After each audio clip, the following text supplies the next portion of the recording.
another better talent looks like you do. Never tried to make up something new, do you? You all sound alike to me. Is that what you want to be? Fuck the good cop, bad cop stuff. You think it's tough, but it's not enough. One thing that is clear, your friend sucks my dear soul. Rip it off! I say, I can hear you shit today, so rip it off! I say, I can hear you shit today. Rip it off! I say, I can hear you shit today, so rip it, rip it, rip it, rip it off! They think you're the cool kid now. They think you're so new somehow. Haven't you heard the news today? The trend is over, knock it out my way. What's your problem, hipster? Why you looking so mad? Why you getting at me? Is it something I said? Does another better sound that looks like you do? Never tried to make up something new, do you? You all sound alike to me. Is that what you want to be? Fuck the good cop, bad cop stuff. You think it's tough, but it's not enough. One thing that is clear, your man sucks my dear soul. Rip it off! I say, I can hear you shit today, so rip it off! I say, I can hear you shit today. Rip it off! I say, I can hear you shit today, so rip it, rip it, rip it, rip it off!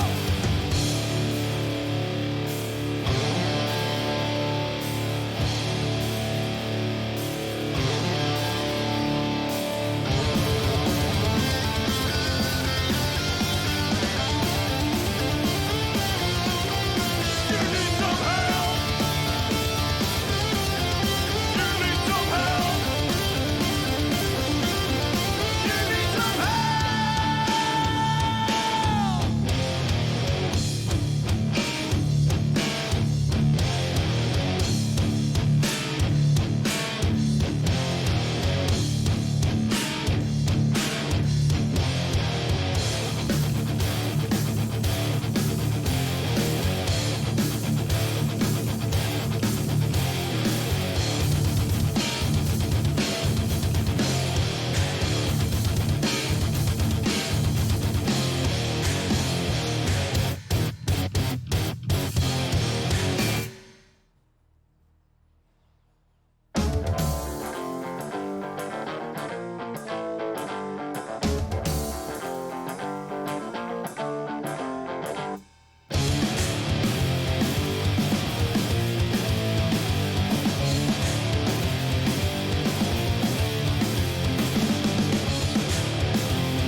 So you think you're the cool kid now? I can hear your mic right through your head. I don't think you need tabs and plugs. I don't think you have to act so tough. What's your problem, hipster? Why you looking so mad? Why you yelling at me? Is it something I said? Does another better sound that looks like you do? Never tried to make up something new, do you? You all sound alike to me. Is that what you want to be? Fuck the good cop, bad cop stuff. You think it's tough, but it's not enough. One thing that is clear, your friend sucks my dear soul. Rip it off! I say, I can hear you shit today, so rip it off! I say, I can hear you shit today. Rip it off! I say, I can hear you shit today, so rip it, rip it, rip it, rip it off! They think you're the cool kid now. They think you're so new somehow. Haven't you heard the news today? The trend is over, knock it out my way. What's your problem, hipster? Why you looking so mad? Why you yelling at me? Is it something I said? Does another better sound that looks like you do? Never tried to make up something new, do you? You all sound alike to me. Is that what you want to be? Fuck the good cop, bad cop stuff. You think it's tough, but it's not enough. One thing that is clear, your man sucks my dear soul. Rip it off! I say, I can hear you shit today, so rip it off! I say, I can hear you shit today. Rip it off! I say, I can hear you shit today, so rip it, rip it.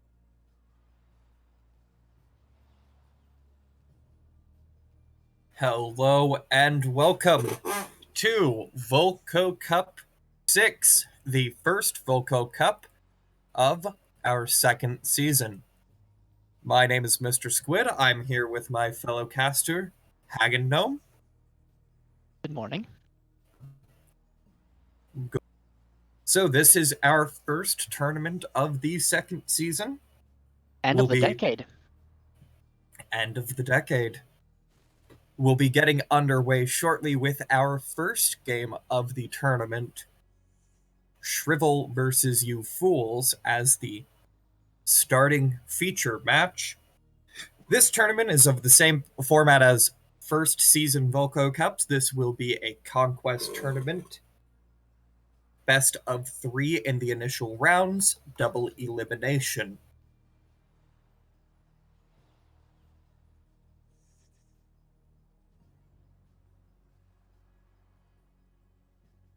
So we have Shrivel versus You Fools will be looking as well in this first round. There are some other games going on. Sedek versus James, Swagmar versus For the Crusade, Stalin versus Lucanius, Urs versus Broken, and Not Pokey versus Trina Antrax. After that, we'll get into our second round where we will have the rest of the competitors, those with the high elo that got a bye for the first round, competing as well.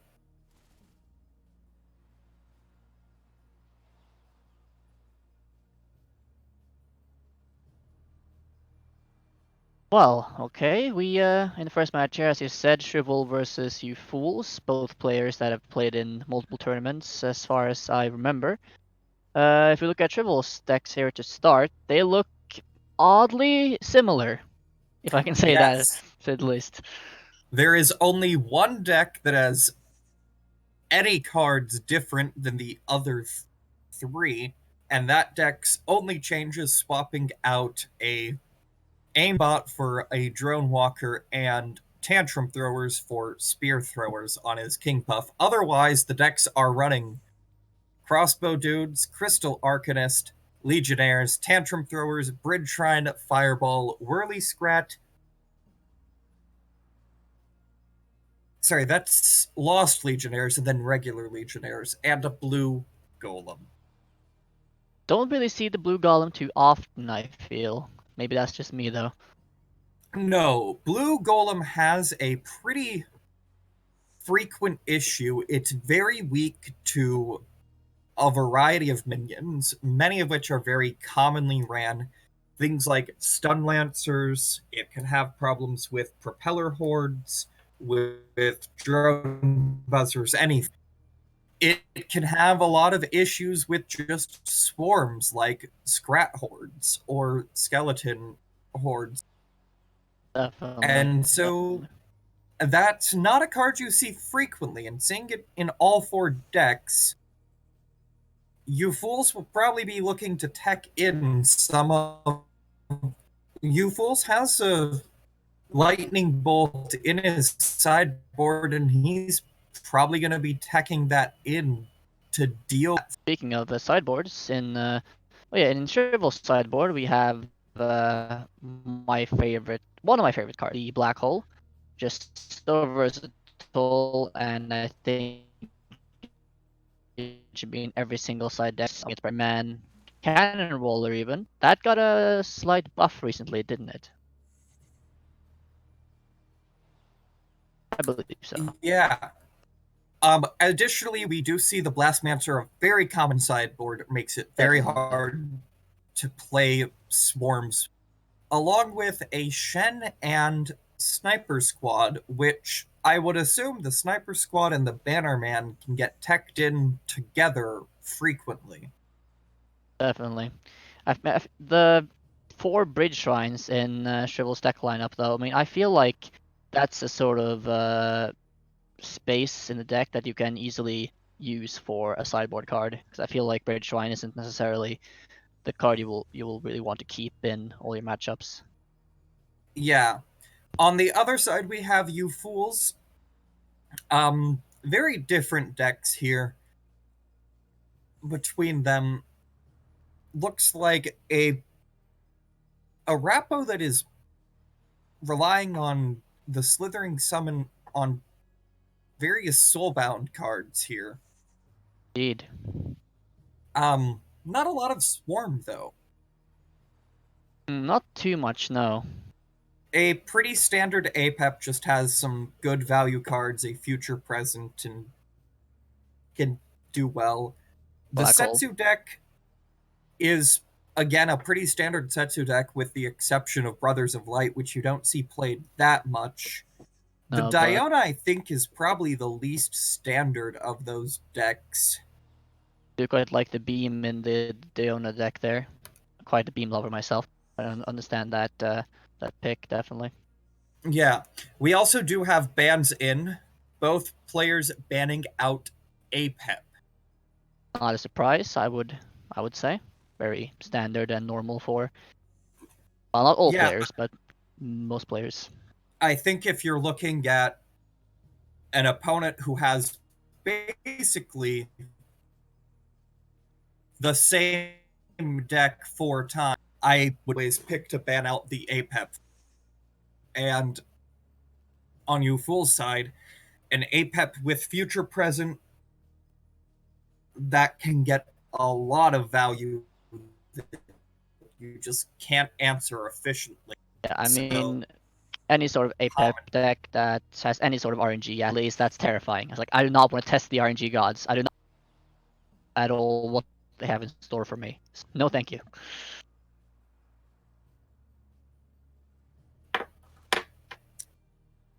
So we will be getting underway shortly with this first match of the tournament.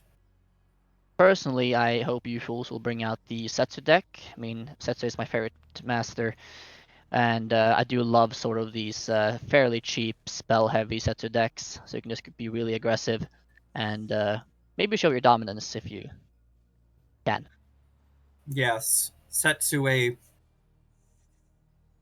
master that takes a bit of skill to figure out how to use correctly, but a good Setsu player is a scary Setsu player. Most definitely. What do you think both players will open up with, though? Do you have any knowledge of these players, especially, or? You know, it's hard to say on Shrivel's side because the decks are so similar. It's really just a matter of what master they want to open with. You fools, I could see starting with Setsu or Diona. I think the Diona is appealing because it has the Beam of Doom in it inherently, and that can be a useful one. Yep, we will see you fools starting on his Diona. Shrivel Right. on Morelia. That could be an interesting matchup.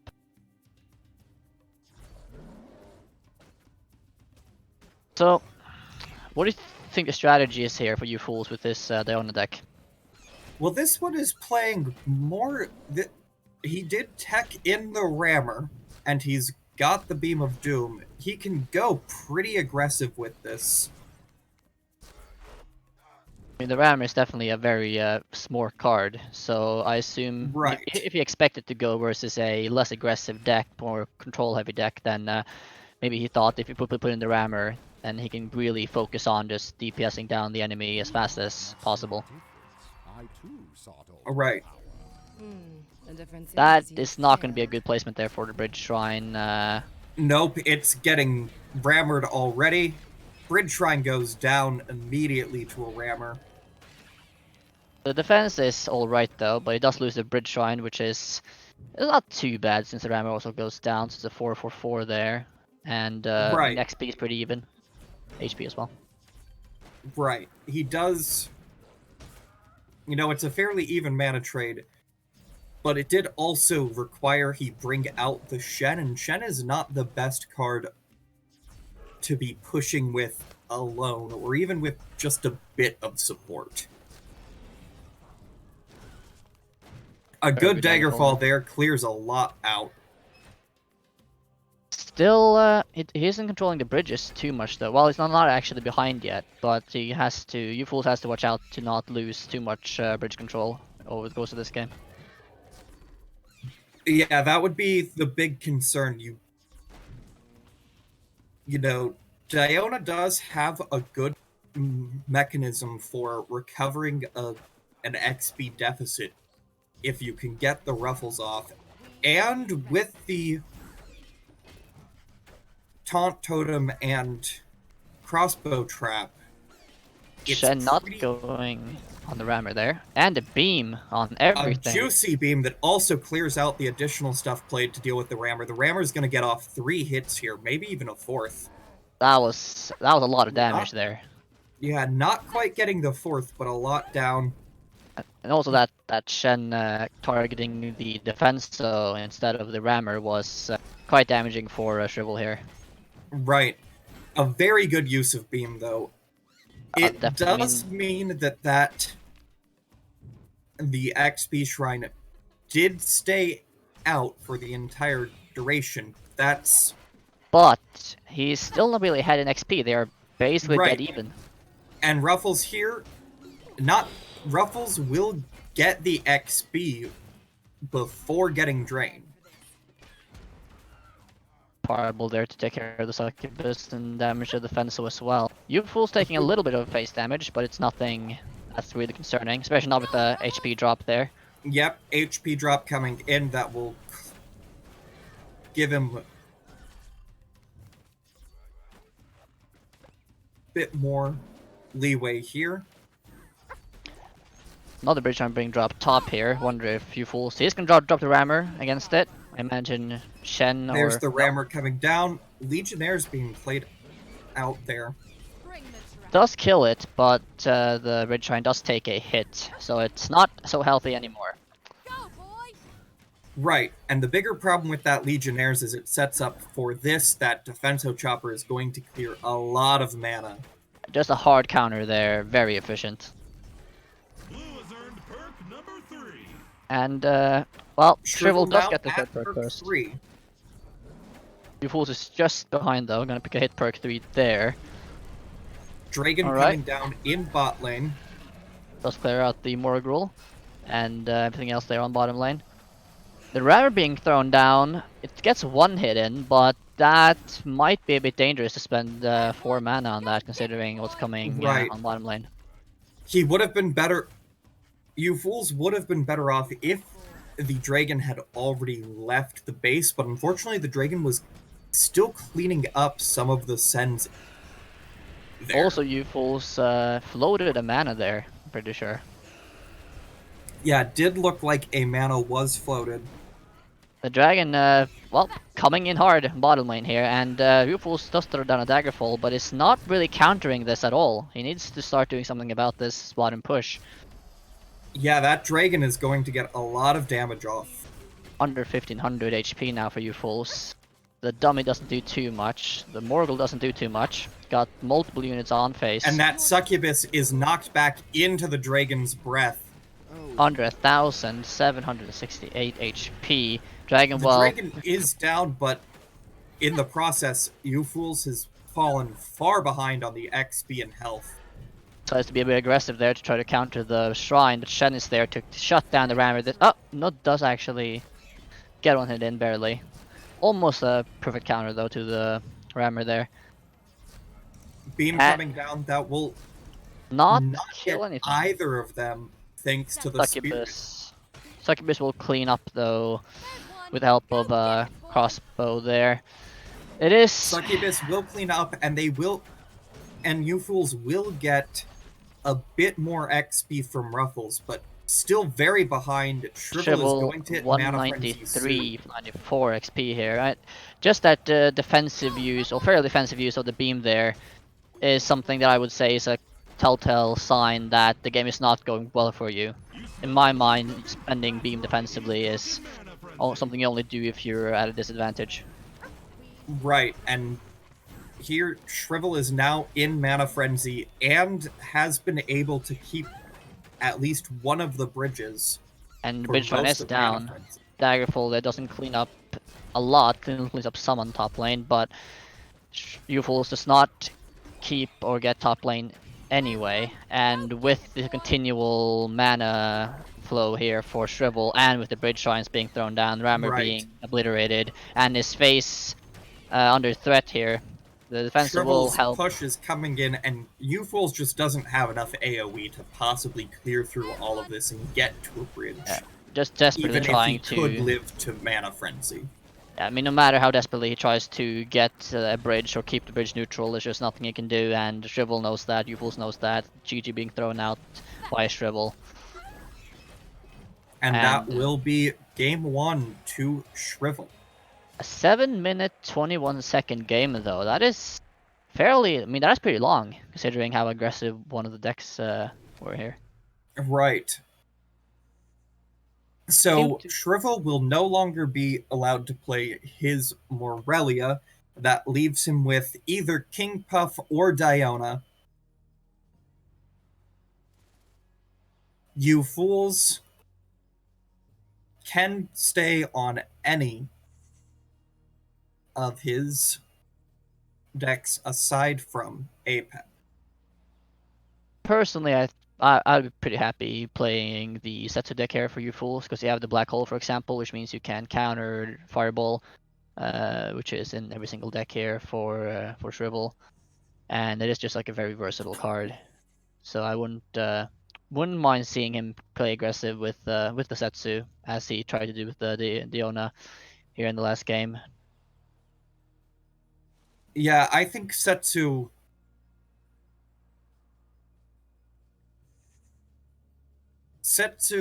is probably the best choice here. Just gives you a lot of options. It also means that your opponent can't really get out Bridge Shrines. Setsu is a very good answer to them, especially if your only good response to Setsu onto Bridge Shrine would be a Shen. Yeah, it does just add another sort of extra counter card to your deck against that. So it does provide a lot of extra answers for you Fools, just having Setsu and having cheap spells and versatile cards here. Also having the Fireball in there could be good for clearing out Legionnaires or similar stacks of Arcanist, Aimbot, whatever else you have.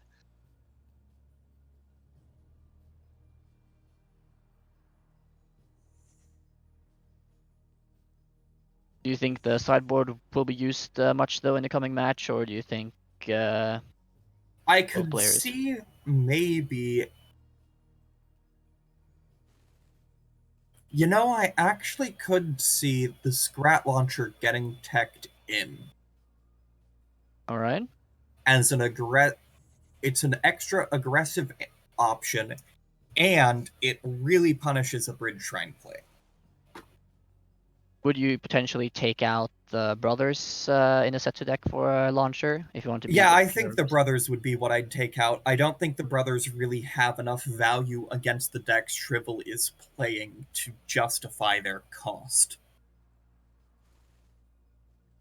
Boom. It would also just be a higher rotation, a faster rotation for the deck, so it wouldn't be bad in any sense really. So we'll see if that ends up happening. I mean, also there's the Bridge Shrine that he can tech into his Setsu or other deck. That could be an interesting twist. I don't really think we'll see it. So Setsu versus Diona. And Brothers still in Uful's deck, so did not tech those out. Yes. Who would you give the edge to in this matchup? Do you feel both masters or deck setups would perform fairly similar here, or? I usually think Setsu is a very strong choice. We'll see what all Shrivel has to answer some of the... That is a very heavy investment on top lane, by the way. Yes. Heavy investment. It'll get some face damage off, but... Does Black Hole the Drone Walker there, but... I mean, it does get some value, but I'm not sure how much value it is getting here. Yeah, it's not... Ufools has a slight lead on health now, but the slight lead on health is contrasted with not holding the bridges there for a lot of this game so far. And this 2-stack. Yep, only 2 stack there when it gets to face. And Fireball that is coming nothing. out to clear out some Legionnaires. Which is, And good use Setsu of the Drop card. will land to take the bridge and clear out the Arcanist. And will be stopped by the blue golem. Some flying scratcher will be put to counter the blue golem, but they will be shot down by crossbow dudes. Another rammer. I see. Well, I guess Shrivel doesn't have too much mana to counter this right away. So Right. The Rammer will get a hit on face, and it does draw out a Taunt Totem. the blue That's golem here, it. though, on the Uful's face, is gonna hit one. No, yes, it did hit. Actually. Yes, it did 2, hit before the stun. 3 times, and a fireball coming in. He does not play the black hole, though. Ufuls did have it in hand. Place it now instead. And the This- Setsu drop will come down. It come down a bit early. Does And this is not very get dangerous. any damage off. I mean, Uful's under 1,000 on 900, 775, and it doesn't have that much mana to counter with. It's gonna start to get some stacks here, but he is basically dead. Does Shrivel have Fireball or anything? He does, right? Yes, he does. He So- has used Fireball this match. It's just a matter of when he can get around to it. He also does have Crossbow Trap, and there's the There we Fireball go. lethal coming down game 2 to Shrivel. That was the set as well. Yep, so the That's- set will go 2-0 to Shrivel. I mean, I think Shrivel played well here. Even though his decks look very similar, even though, Similar of course, decks it can. can be very good. One of the underrated parts of running similar decks is you get a very good feel for their flow and for how you should be trying to play them. Which I mean- means if you are a player that doesn't have a lot of experience or just doesn't have the time to try out a lot of decks, running the same deck can offer you a bit of an advantage just because you know how you should be playing it. Definitely, and in this case, he showed that. I mean, both games were, well, they weren't one-sided, I would say, but Trivial definitely had the advantage in both games, and it didn't really drop lethally low or anything like that. So good performance from him in the first game, and also, of course, good try by you fools, having some nice aggro decks there. Just didn't quite get far enough to take down the opponent.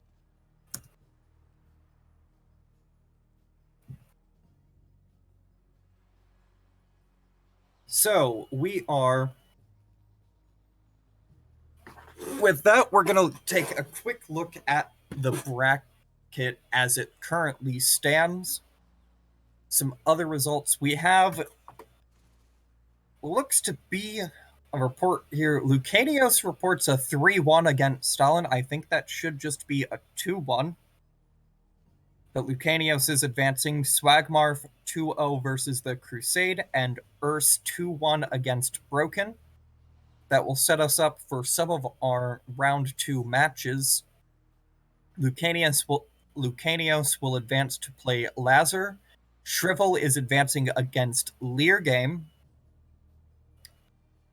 And Swagmarf advancing to play Video Gamer. Definitely having a lot of. We're also waiting here. Our next featured match will be the winner of Sedek and James taking on Sunless, our current number 1 seed. Sorry, we're change of plans. We do have ready the Deadshot versus Urs game, so we'll start with that and then return to the winner of Sedek versus James taking on top seed Sunless. Does definitely seem that for the players that got through round 1, round 2 is going to be a lot tougher considering some of the players in here. Right. But they do have here the losers bracket, because this is a double elimination. You do have a chance to fight your way back, even if you end up hitting some of the stronger players early. That is true, and that is definitely good for those players, so they don't just get one and done out of the tournament. And if they play well enough, they can just, of course, jump back and come back in the finals. Who doesn't love an underdog story?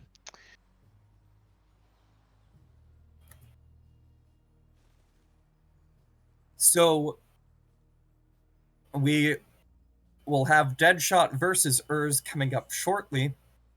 So we'll go over the decks briefly. Deadshot running a set of decks here: Diota, Setsu, Apep, and Volco.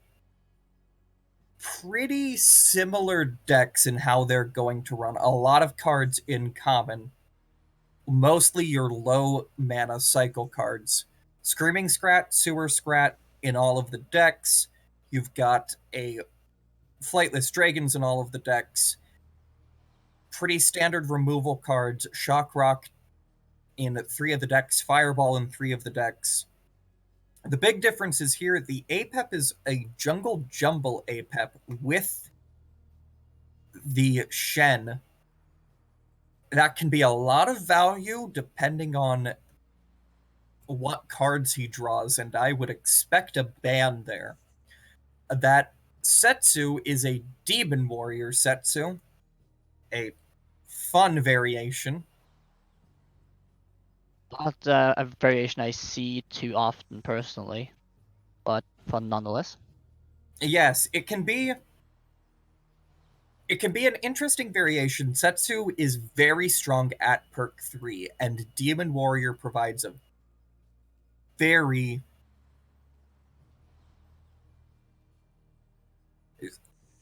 the Demon Warrior can just be a pretty substantial tank for that Setsu. We also have some interesting sideboard cards here. One of the more interesting ones is that appears to be a Frostfeather Flyby in the sideboard for Deadshot. That is a fun card. It is a very interesting card, released in the most recent Battle Pass drop.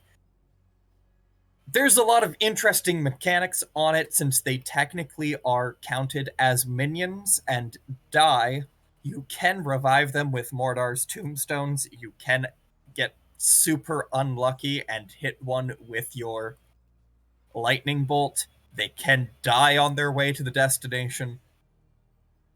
But the slow mechanic can be very crippling against certain cards. Blue Golem, Colossus, Harb, all can be really countered by that slow that just takes their already long auto wind-up and gives your opponent even more time to find an answer. Just like the normal Frost Feathers, the slow effect is just very annoying, to say the least. Being a very exciting Colossus player myself, I've seen a lot of those, and it makes me sad every time. Right. On Ur's side, we have A lot of spells. a lot of spells. That Apep deck is a very high curve there. Demon Warrior in that Apep as well. Laser turret as well. I suppose he wants to just counter any sort of big threat. Right. Also, an interesting look there at his sideboard. His sideboard, almost all removals and answers. You've got the Curse Bearer, a very common answer for bigger units. You have the Wheel of Doom, Magma Storm, Lightning Bolt, all pretty common answers as well. Wheel of Doom, not a card that I've seen a lot on ladder lately. Not that I've played too much either, but can be a very good removal card, though it is possible to counter. Right. We also do see some interesting decks here. Demon Warrior in 3 of the decks. The Diona, the only one without the Demon Warrior, but it's got Rock Rivals, which is its own threat. And can be, potentially, if you tech in that Lightning Bolt, you can Rock Rivals Lightning Bolt, and your opponent is in a bad spot. That's true as well.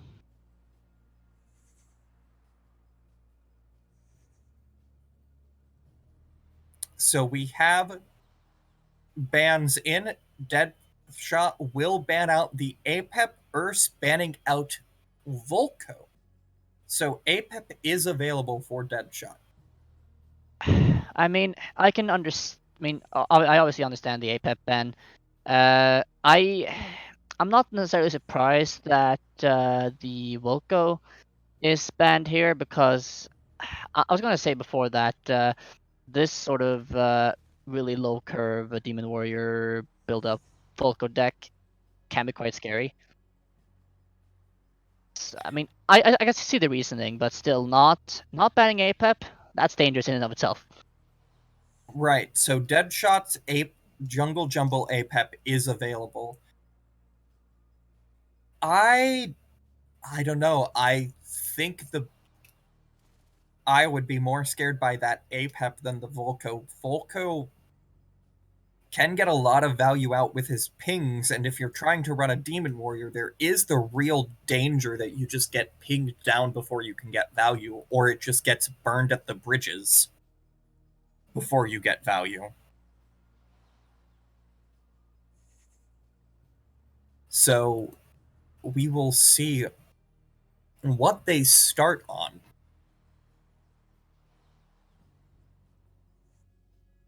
And match is starting, so I guess we will find out soon enough.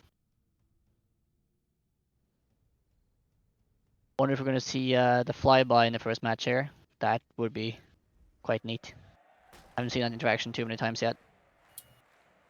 So Deadshot starting out on his APEP against Urse Morelia. Alright, that... I see the Wheel of Doom is in the Morelia here as well, so has tech that in from the sideboard. And we've got our Jungle Jumble coming in. We'll see here what all is in that Jungle Jumble. So the first card, it appears there is a Stormy, a Xiaolong, and one other card from the Jungle Jumble buried deeper in his deck. And it is a Heal Shrine. Ah, I see. Wheel being thrown, take out the drone walker there. That will enrage the Xiaolong. It does look quite mad, indeed. We'll play the first Demon Warrior here. Not a lot of damage coming in for Urz. But now we see that is a Stormy Heal Shrine combo. That is going to clear out all of the sends. Stormy does kill himself there. So not too much gained by that that play. How much mana was that? It's only 6 mana there. Both of them are reduced cost by 2. So it's a lot cheaper than it otherwise would be. And it cleared out more than 6 mana. The Demon Warrior alone was 5 mana and was cleared. It also cleared out some additional minions. So it does get value there. We also are seeing the other potential threat here. Deadshot's deck normally has a Xiaolong in it, and it also got one from the Jungle Jumble. And since there are, I think there's 3, at least two spells or more in Urza's deck, if he enrages multiple Xiaolongs, that's not great. A scrap pack from APEP's perk that's going to help him out just with having some good splits for the bridge grab. His deck doesn't normally have a lot of splits, so that can be just a good extra option. Does seem like Urz here has taken some pretty decent XP lead. He's over 20 ahead. Deadshot just hitting Yes, perk 2. Urs does have an XP lead, but is fairly down in health. It's a matter of if he can use that if he can hold on just a bit to get his Demon Warrior stacked up. As long as he doesn't, I mean, it's a 4 stack already. I mean, as long as he doesn't lose too much HP and go under 12, 1100, then I think the XP lead will. We're seeing the be bigger important. problem, though. Deadshot's Heal Shrine there let him incredibly get ahead in that fight over the top bridge. A lot of mana was invested to clear out that Shen, and it did not succeed. Shield Totem have been playing on Deadshot's side there to tank a decent amount of damage. A 5 stack Demon Warrior though is coming bottom with Dragon Whelp support. Dragon Whelp just Dragon deleted. Whelp not lasting long there. Fortunately not. Contemplating a wheel and he will play it, and everything just gets deleted by Now, will enrage 2 Zhaos. Gonna place some crossbow there to support DPS down those Zhaos, but it is under 1100 HP A now. lot of damage there from the enraged Zhaos. Is that third perk now though? Yes, So Urs, quite an XP differential here. Deadshot at 96 XP, Urs at 126. and considering Deadshot isn't at his third perk yet, he's not going to get those crazy value trades with his free cards yet anyway. And here comes the top push. This can be massive. You'd But expect it to get a lot more value than it does. The problem here is you've The got stun not only is the just- enraged Zhaos, you've also got that Heal Shrine, and now you've got a Shen down as well. And I mean that Dragons has been perma-stunned this entire time. I don't think it's attacked that Dragon top lane does once. not get a single attack off that clears not only the Dragon, but also it cleared a Demon Warrior. And now the Demon Warrior's into a Shen. It's being stun locked again here. I mean, this is just almost catastrophic. I mean, third perk just gone. Yes. And Deadshot now has caught up quite a bit in XP, and he's gets another Swarm card that will help him hold that Demon Warrior. And I mean, at this point, even if he can keep an XP lead of 20 plus and can get to Frenzy, he's gonna struggle to keep the value and not be outvalued too much by Deadshot. Right. Particularly, one of the big things is these trades at the bridge. Deadshot has the Heal Shrine if he ever feels that he needs to tilt a fight a bit more in his favor. And he's been using it to great effect. And with these Demon Warriors, they're just not getting anywhere because they're being stun locked and just not doing anything. Right, and now that is another double enraged Zhao on that Demon Warrior. With the shrimps, that Demon Warrior not getting anywhere. And XP lead is shrinking for Urs, and his HP is also shrinking at a rapid pace here. Right. He's down now to only less than 400, and the push has been very consistent for Deadshot. He At gets this out point- another Demon Warrior, but the Demon Warrior is still just getting hammered I mean, by even these Stormies. That Stormy Heal Shrine combo has proved very useful here for Deadshot. He's used it to win a lot of trades at the bridges. it's bad enough that the Demon Warrior just gets countered, but it's getting countered by cards that are already discounted. So the value is just even greater. And I Right. don't think there's any way that Urs can really hold on here. He's not going to hold on to Frenzy, and it doesn't really matter because Deadshot has caught up in XP. Right, So, we actually see Deadshot here is close to taking the lead in XP. It's currently 180 to 180. And there we go. He has the top bridge soon, and he will have the XP lead as a result. And it just doesn't seem like Urs has any response to this sort of stun lock or continual stunning of his important units. Yeah, he's just... The Demon Warrior is not getting the value a Demon Warrior needs to get. It just can't make it anywhere. And even if he tries to counter something, well, here's one Xiaolong, two Xiaolongs, and then they get enraged, and, well, he just loses more value. And he's trying desperately to just keep bridges and do something here, but, I mean, he's barely keeping up in XP.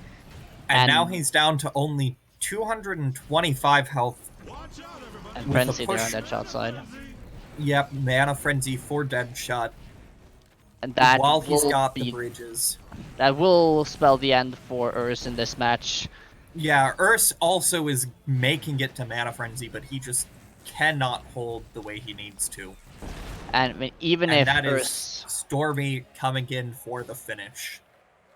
Very manly finish there with the Stormy.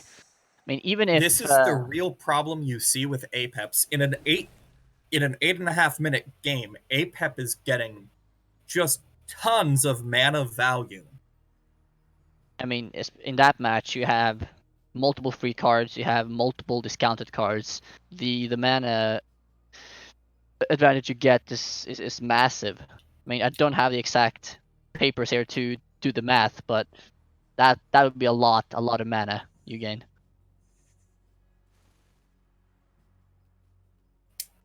Well, Apep fair and balanced as always. So that will be game 1 to Deadshot. He is no longer allowed to bring that Apep. Which I assume Urs is quite thankful for. It's like, oh lordy, let's not play against that again. Let's try something else. Even though, was that the end of the set, or No, just game 1 so far. So we'll go to game 2. See, yeah, it is really hard to get through a Stormy Heal Shrine combo. It's even harder to get through when they've got Shen and double Xiaolong to try to get through. and when you have discounted cards, so you don't have to save up a lot of mana. When you can play 2 Xiaos for 5 mana and really punish any attempt to clear out the Stormy or the Shen or the Heal Shrine, it's a lot of value. I mean, even if you would have had a Fireball there or anything like that, I mean, it wouldn't really matter. Okay, sure, yeah, let's say you cleared out the Heal Shrine and the Stormy. Well, here's 2 Xiaolongs, and they're both enraged now. What do you do? Right. Honestly, there you'd need something like perhaps a scrap I don't even remember the name. You'd need something Artillery like, or what? yeah, Scratillery. That might help you clear it. You can't really even try to clear it with some of the other typical counters like a Poison Strike, since that Heal Shrine's going to keep healing away the damage. Interesting. I mean, I suppose you have the new spell, the Mountain Shaper. Does that hit air, though? I haven't actually tested it. I don't know for certain either offhand. So we're now seeing Deadshot on his Diona versus staying on the Morelia. Well, I suppose if it doesn't work the first time, try again. Do you see Stun Lancers in Urza's deck this time around? Could be useful depending on what all Deadshot has. But looking at it, I don't. He doesn't have any big minions, right? Yeah. Like really big ones. It looks like his biggest minion is a Tranquil Shihao, and that's not really something you want to Stun Lancer. No, that's the Stun Lancers here quite likely won't get a lot of value, which already will put Urs slightly on the back foot in some trades.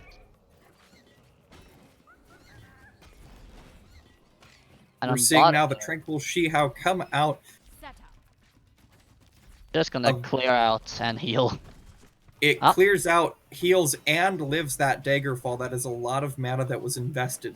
And Earth's just desperately trying to kill it. He's really trying to kill this Xiao. It's not dying. So many things. It's The being like, Shihao lives. the Daggerfall, the A poison. lot of mana invested, and Earth doesn't grab the bridge. That was just depressing to watch. That was, oof, that really must hurt for us there. The cry emoji is weak. And another Tranquil coming down. This time, he will answer with the Stun Lancers, but immediately cleared by a Fireball. This is going to be the other problem That is, he yeah, has. just countered, and since the Xiao heals, no damage done. And since Earth doesn't have a black hole or anything either, he can't really counter the counter. We now see Tranquil making it to face and getting quite a bit of damage down. He's already before lost almost it 600 falls. HP here. Dragon Whelp will help clear out this Morgul and his little small swarmer additions there, but I mean, he is down in HP, he is down in XP, and things aren't looking that great yet, and Deadshot will heal up to full again. Deadshot now full health with the Ruffles heal.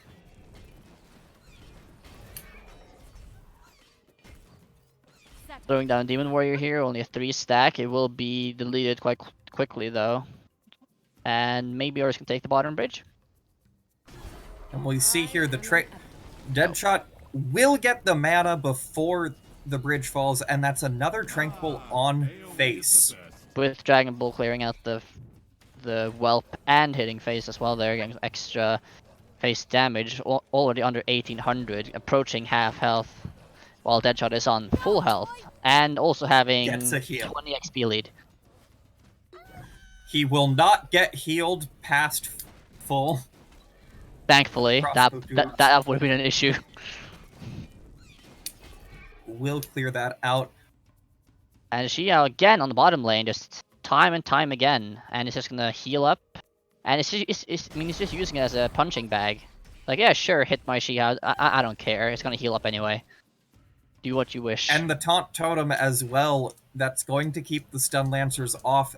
Tranquil heals back to full again, and it's going to get to face. And this is the second time we see this exact play where Morgul played top lane, Dragon Ball played top lane to counter the Morgul, Fireball played to counter the Whelp and hit face. And Earth down to 750. And Deadshot almost He's at got to really perk. be careful here. The danger when you're this low is that Diona can just crossbow trap you for quite a bit of damage. Yeah, and since he has a fireball as well, it doesn't take a lot more damage before he's in lethal range, like 1 fireball, 2 fireball, with the crossbow there. And this Demon Warrior, yeah, sure, he crossed the bridge. That's one milestone done, but it's not getting much further. Yeah, that it's getting nowhere near face. And it's not really clearing much. Ruffles on the way, and bottom lane there, gonna probably pick up some goods. Some more mana in. Deadshot now. Not even killing the Drone Walker there. Will die though soon, but it will fall to the Demon Warrior, but it's... I mean, Urus is approaching third perk. He's gonna have it maybe 20 seconds time or something if he can keep the bridges here. But what is he gonna do with the third perk? I mean, Deadshot is almost full health. Right. Can he get a big push going with the Demon Warrior? Can he do anything that would sort of threaten Deadshot here? I think for the third perk, you have to try to kill him. You can't really hope to just get an XP lead against a Diona. It's got such a good bridge grab. Does play an area here really already. It doesn't have the Demon Warrior now though to have like a double threat. I mean, hopefully, this will have to do a lot of crippling damage with Deadshot. If not, it's looking quite dire for Urus. And it's not looking great. That is just an insane amount of DPS from the Flightless Dragons. It's deleting and melting Flightless Dragons and staying on the entire time. Fireball there, clearing out most of that. Unless it's Ursa gone. did heal a bit in the process from Morelia's spells, but It's not he's enough still to really down on make a XP difference. and really down on health. I mean, And at without a this third point, perk. yeah, at this point, I mean, his third perk, I mean, it did nothing. It didn't damage Deadshot almost at all. I don't think the Dragon did, at least. And even if he keeps warriors, I mean, they're trying to get value, but they just get melted, deleted, and countered. And Stun Lancers, as we said at the beginning of this match, is just countered by Fireball almost every single time, not doing anything really. And even, I mean, I don't really see what Earth can really do here. He'll have to make a massive push, somehow surprise Deadshot, if he hopes to win this game. Yeah, it's just a really difficult situation because there are so many tools in a Diona deck to deal with that Demon Warrior, and at the same time, he has to be prepared to answer. Urs has to not only try to get his Demon Warrior pushes, but also have answers for the counter push. I mean, and since Deadshot has so much HP, he can just sort of tank 1,000, Right. 1,500 health and just go on the attack. And we're seeing there Urs taking more damage. Urs now down to 300, down to 280. Frenzy coming in for Deadshot in 5-6 seconds here. Yeah, Frenzy coming down soon. And that will definitely be the nail in the coffin here for Urs. Even though he's been trying really hard to fend off Deadshot's attacks and do something about this, he just hasn't gotten the value at all that he needs from the Demon Warrior, and he hasn't been able to do much about all these counters that have been presented against his deck. Yeah, it was just very consistent play by Deadshot, not going for some of the potential options to burn Earth down, just letting his advantage slowly build up until he could get the lethal push in Mana Frenzy. And I mean, Earth did tech in the Stun Lancers in that match, for example, which I don't know what he was hoping to counter with that. Something I assume, but in the end, he just got countered with the Fireball, playing that card almost every single time. I mean, just no matter what he tried to do there, the Battle of Shiho, I mean, everything really just did not go his way. Was outvalued at almost every single turn. And that will be the set 204 Deadshot. So we'll now go Sunless versus Sedek as the final in our match in our round 2.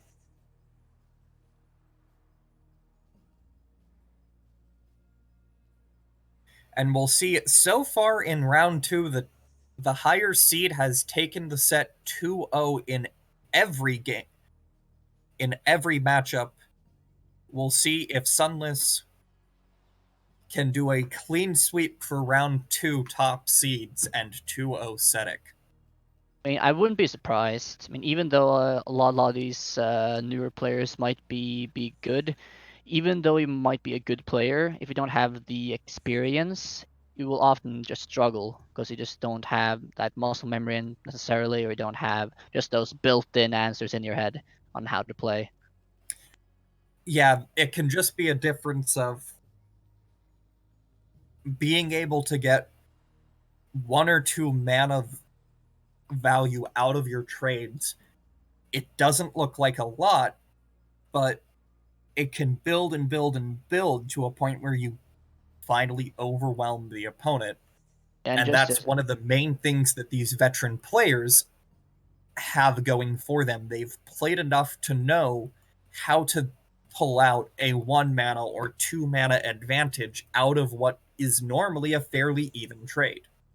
I mean, one perfect example, in my opinion, is that when I played actively and I used Black Hole in almost every single deck, whenever I heard just like the sound of a fireball, anything being thrown out, like my muscle memory instantly played the card, just countering without even thinking about it, just because it was just the sort of repeat motion that I just did over and over again.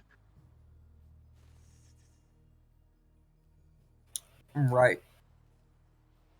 So we'll see here. We should have bans coming in shortly.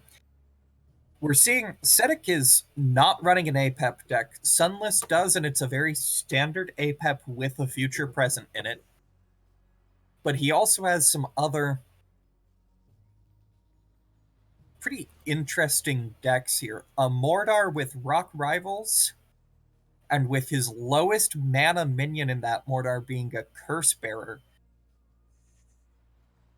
Basically guaranteed that if he gets a res, it's going to have some good value for him.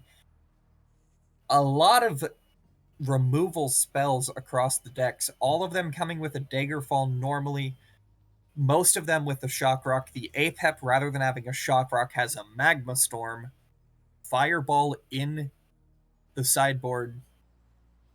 A lot of options just for removal. On Sedek's side, you do have some very spell-heavy decks as well. Milloween with Rampage, Once Bitten, Howling Moon, Spawn of Fury. Definitely interesting. A very non-standard Milloween, but one that can get a lot of power. And I am not surprised by these bans. Sunless will ban out Milloween, Sedek will ban APEP. I think those are the right choices on both of them. That Milloween deck is full of wolves and full of spells, and I don't want to deal with either. Yeah, I mean, with the Milloween deck, I would be worried that since it has those sort of spells that might not necessarily get a lot of value, or they can be misplayed, they can just not work the way you want them to. The deck might just not be as strong as it looks on paper necessarily, but I think like it's just very standard. Like you see APEP, okay, ban APEP, you see Milloween, okay, ban Milloween. Don't necessarily look at the decks that much as you look at the master. Right. So we're starting game here.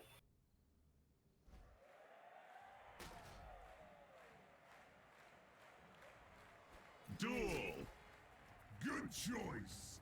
Let's go crack some skulls. We see Volco versus Diona.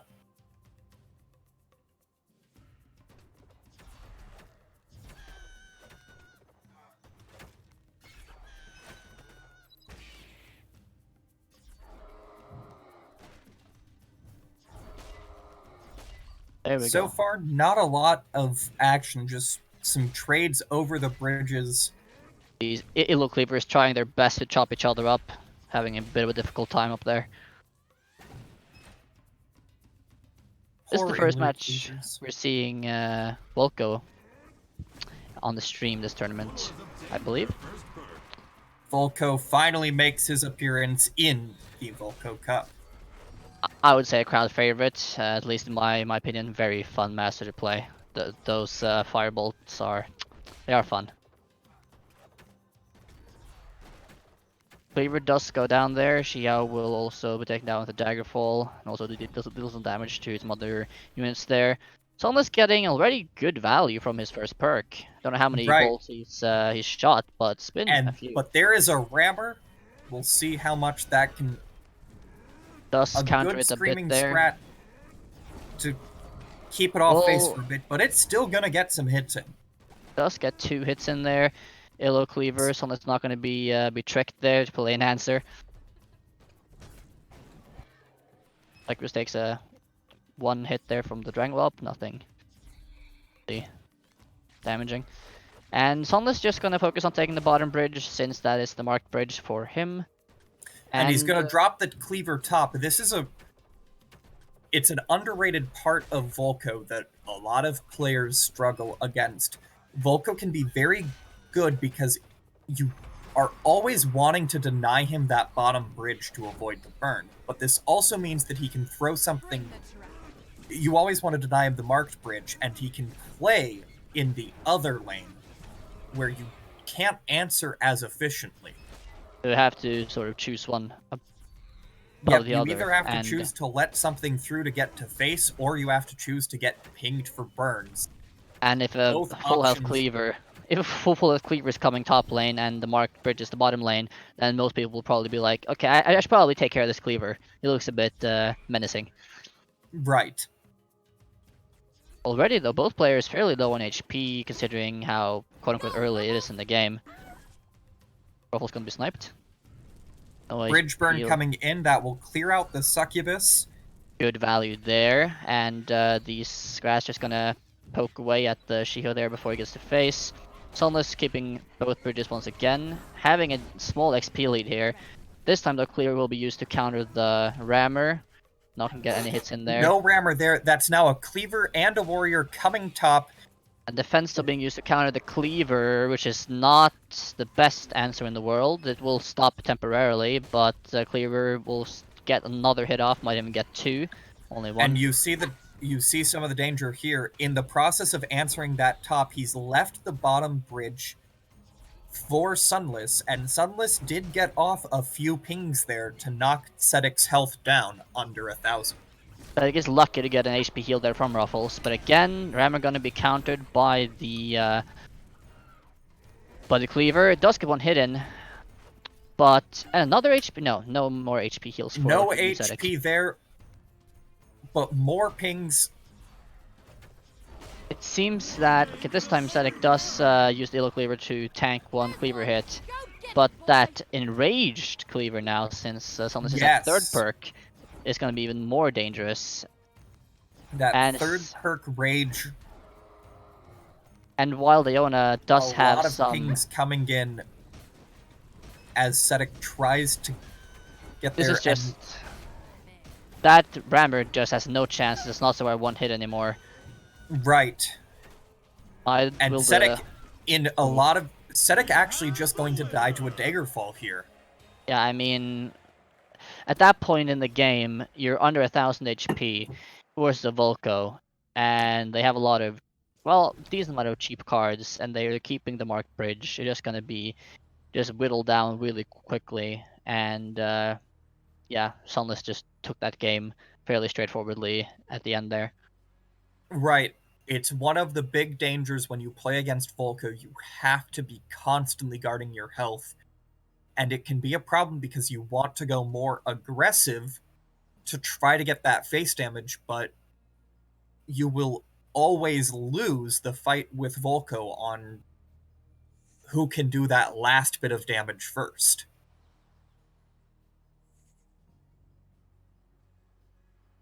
So we'll go now to game 2. Sunless cannot bring his Volco. Zedek still has 3 of his masters, so we're either going to see a Diona or a Mordar from Sunless here. Zedek has... I mean, I would have liked to see a Mordar, but I suppose not. Not lucky. I think the difficulty... I don't think you pick Mordar because of what Zedek picked. There is a real danger if you pick the Mordar that you're ending up against the Setsu, which is both aggressive and can very easily deny you a res, either with the Setsu drop or the Shock Rock. Rationally, I know you're correct. I just wanted to see... There's also the danger that if you look at the deck Zedek has left in his sideboard, he's got Ghost, Lightning Bolt, and Laser Turret. In the 3 decks he has, the other decks, one has Beam, one has Howling Moon, one has Magma Storm. It's really likely if you pick a Mordar that all of your big units just get destroyed. Sunless here, not being destroyed, but taking a good amount of damage. That Cleaver actually being real. I thought it was an illusionary one, to be honest. Yes. Probably Sunless did too. And the Fireball also goes against Sunless. A good bit of damage there. Zedek does have the danger that he is fairly behind on XP. It's early, but he's already down 20 XP. It does have a lot of... I mean, it does have 1,000 HP more almost, which weighs up for it a little bit. Right. He really does, though, need to be figuring out how to use his Setsu effectively. He needs to get some aggression He's jumping very aggressively. I mean, usually, at least when I play Setsu, when I jump, I usually do it to counter something or to be aggro. with a push, with just jumping solo there on face. Just wanted to get as much damage in as quickly as possible. I Yeah, assume. it will help him here. I mean, Sunless now is down to 1600, but he's ahead 69 XP to 38 in under 2 minutes, and he just played a Bridge Shrine. Yeah, and I mean, Sunless here is at under 1500 HP, but since it's Leona, it does have a potential to heal, so it's not as dire as it would be with some other masters. But you have to be careful here, nonetheless, to not. I mean, Setsu, even if he's pre-perk 2 and pre-perk 3, Setsu is still dangerous. Right. The real question here will be, can Sedek get that last bit of health off of Sunless And here, before push this bottom game lane. goes long? Now the Whelps here will do a good amount of work, while some work actually gets cleaned up faster than I thought. The Wolves will get some hits in on face, bringing Sunless down to 1060, but a heal, But we see never here, mind. the heal will not get off. A good shock rock there. Sedek now at his second perk. He needs to be preparing, though. He's almost at half the XP. Yeah, Sunless is going to hit perk 3 soon, and Sedek needs to get that last 1000 off soon before he gets overwhelmed by the XP differential. I mean, yeah, if Sedek can't do anything here in the next minute or minute and a half, it's going to be difficult for him, I think. I mean, he does have some direct damage spells, but he uses the Fireball there. It does not have it now for the And now he's Shrine. Yeah, he has to Daggerfall Ruffles. He uses 3 mana to counter the Ruffles there, which I suppose... It is the right call. I think if he lets that heal get off, he has no chance. Just because Sunless now is at 150 XP. He is double Sedek, and Sedek has to try to kill Sunless here. Sunless is high rolling quite a lot, though, with I don't know how many heals he's got now in the last Ruffle drops, but he's gotten a lot of HP heals. Another one, like, they keep on coming. Green bottle, green bottle, green bottle. Yeah, this one, you know, not nearly as dangerous for Sedek. It's going to be really difficult for him to escort a Ruffles to Sedek's face for that heal. Yeah, but as far as the drops are concerned, a lot of these drops have been heals. Thankfully, not this one. For Sedek at least, but I mean, Sunless is at 600. Still an XP. Sunless is going to hit Mana Frenzy here in a matter of seconds. Sedek needs to get a small push going or get a double push going and have Setsu jump and Fireball to just finish off Sunless right now. If not, he might not get another opportunity. He is getting a push in here. Be the opportunity. Sedek needs to drop fairly soon and get that last bit of help. It does block it though. Sunless does block Setsu there, and it goes to And now we're seeing the counter push on Sedek. Sedek might drop here. He just needed a bit more damage onto Sunless. He does have the Fireball and the Shock Rock. Does he have the Daggerfall as well? He has no chance to play those for lethal here. He's dropping right now. No, he does not. Yeah. And that is a very close game 2 to Sunless. Yeah, Sunless, I think Sunless would have been dead there if he had been a bit more unlucky with the Ruffle drops. Yeah. Sedek did do very well at pressuring. He just needed a bit more before Sunless could really build that XP lead. The single game-winning play there, though, I would say, was the placement of the Warrior just as Setsu landed to tank up those shots from Setsu, so he did not drop. Right, and that wasn't the only case. Earlier in the game, Sunless did drop his Flightless Dragons to take the aggro off of face from Setsu. It was a very good display by Sunless to keep getting that extra bit of health from having one of his minions tank to avoid just getting overwhelmed. And that's definitely one thing that also comes from experience, I would say, is that you know exactly when to time your placement to tank up those Setsu shots, so you don't take damage most of the time. And now We'll now go to round 3. Video Gamer versus Lazar will be the first game, and with Sunless taking that his set 2-0, that will be a clean sweep in round 2, with the top seed 2-0 in every matchup. Not, as you said, a surprise, but I mean, multiple players here played well, even if they didn't get a game under their belt in the second round here. So, I mean, props to all of them. Yes, very good games there, and a very strong display. A good display there by Sedek. He did give quite the fight in that game too. So yeah, we I are mean, now, definitely had to fight for it. Yep, we're now going to Gamer versus Lazar. Oh my, this, I'm just looking at the sideboard of Gamer here, and I'm like, alright, okay, cards. Alright, that's a lot of legendary things in there. Yes, some big cards being brought. So we It means have, business this time around. yeah, and we have another future present APEP and Demon Warrior APEP. Oof. Could be banned, both of them, I would imagine. I imagine both are going to draw out a ban here. See that Gamer even has a Scartillery in his APEP here, and well, nothing else that's too extreme. Some interesting decks by Gamer. His King Puff, 1 minion that is not at 4 or 5 mana, and that is a Disruptor Puff. The Gax even here is not a common card you necessarily have in your King Puff. No, you do not see a lot of Gaxes.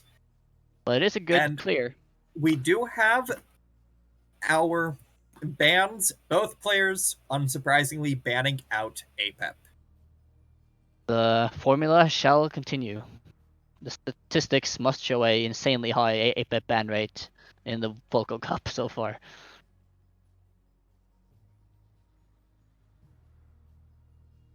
So we'll see here. I'm not sure what I'd open with. I think on Lazar, I might just open with the Diona. It's probably the most consistent of your decks, regardless what Gamer tries to play. On Gamer's side, I might take the King Puff.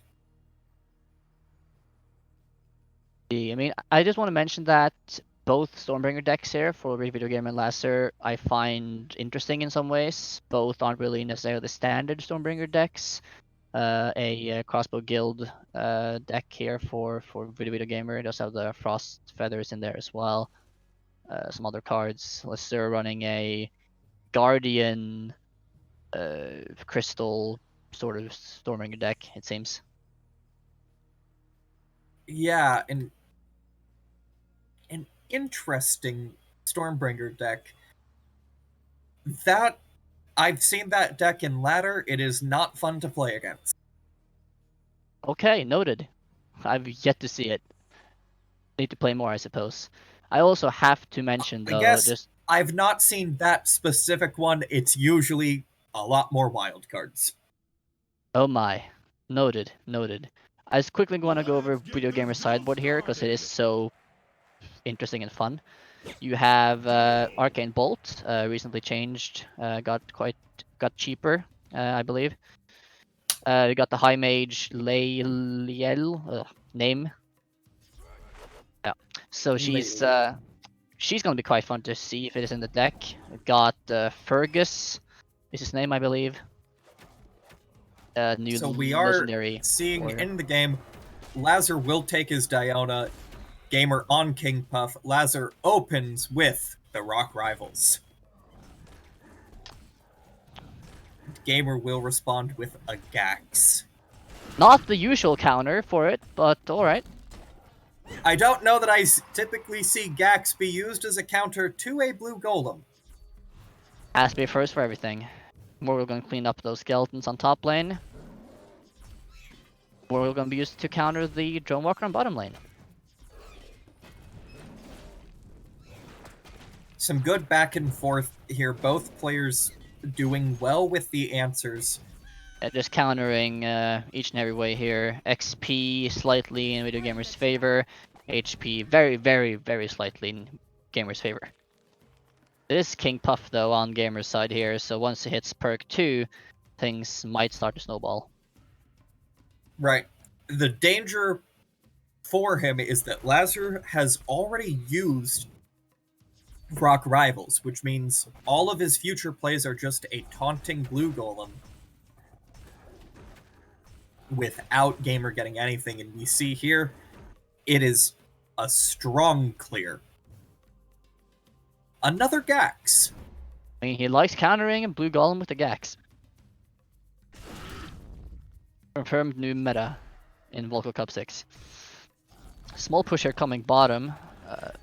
Blue golem here will probably... won't actually die. Will die now, Blue though. golem will drop to the Morgirl, but in the process, that aimbot does get a lot of damage on face. And the poison Helps here does Lazar. clear out. Lazar now at perk 2, slight XP lead, and a pretty good lead on health. Yeah, I mean, Lazar has definitely gotten in more damage here in the first stage of the game, but now that Video Gamer is going to hit second perk in a few seconds, that can quickly turn the other way around. Yeah, most of Lazar's damage has been from Gax. So That is interesting thought. most of the health he's missing is just from the 2 Gax plays, and that is not the greatest. Here is where... But This is where you can see King Puff really shine, swapping the bridges there, stunning Blue Golem, and getting, of course, the buffs on the units here. Poison gonna really help clear out the bottom push. Lazar still loses 300 plus HP there. And that Blast Mancer he is mad. He is enraged. enraged Blast Mancer coming in. Not going to be a Ruffles heal. unfortunately not going to get the heal. And I mean, this Blastmancer with Rage, it does decent amount of damage. And DPS isn't that bad. Dragonfall clearing out the buzzers and helping clear out Morgul in top lane. Yeah, it looks like Lazar is really going to struggle. The problem with the Rock Rivals now is that between having a lot of Horde units and many of them getting them all getting shields or rage, it's really easy for Gamer to just swap the blue golem into enraged dragons and goodbye blue golem. Dude, might be a heal here for Lusur. That Lazar. will be a heal. The Other, the potential benefit for Lazar here is that Gamer does not have a spell. Right. Does not have any spells. That means no removal, and that also means he has no way to, aside from playing Gax, he has no way to get that last bit of damage onto Lazar. Also more poison being thrown out there top lane, clearing out those whelps and the buzzers. Mana efficient play there. Another enraged last man on top lane will help clear out enough on top lane there. The thing here, even though Lesser has the XP lead by a decent margin, I don't feel like King Puff really cares too much about hitting perk 3 or being that upfront about it. You know, perk 3, it's very rare that perk 3 is going to be a huge benefit for King Puff compared to the sheer value of his perk 2.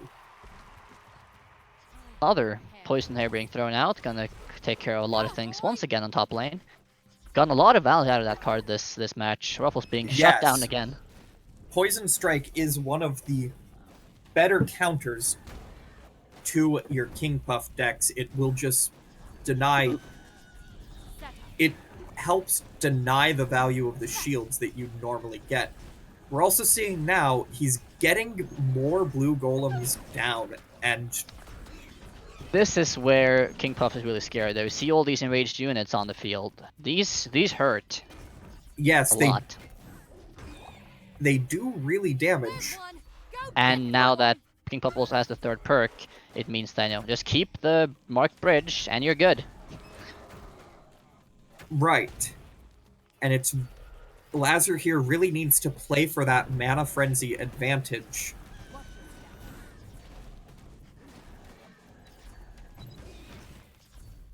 We're seeing here a bit...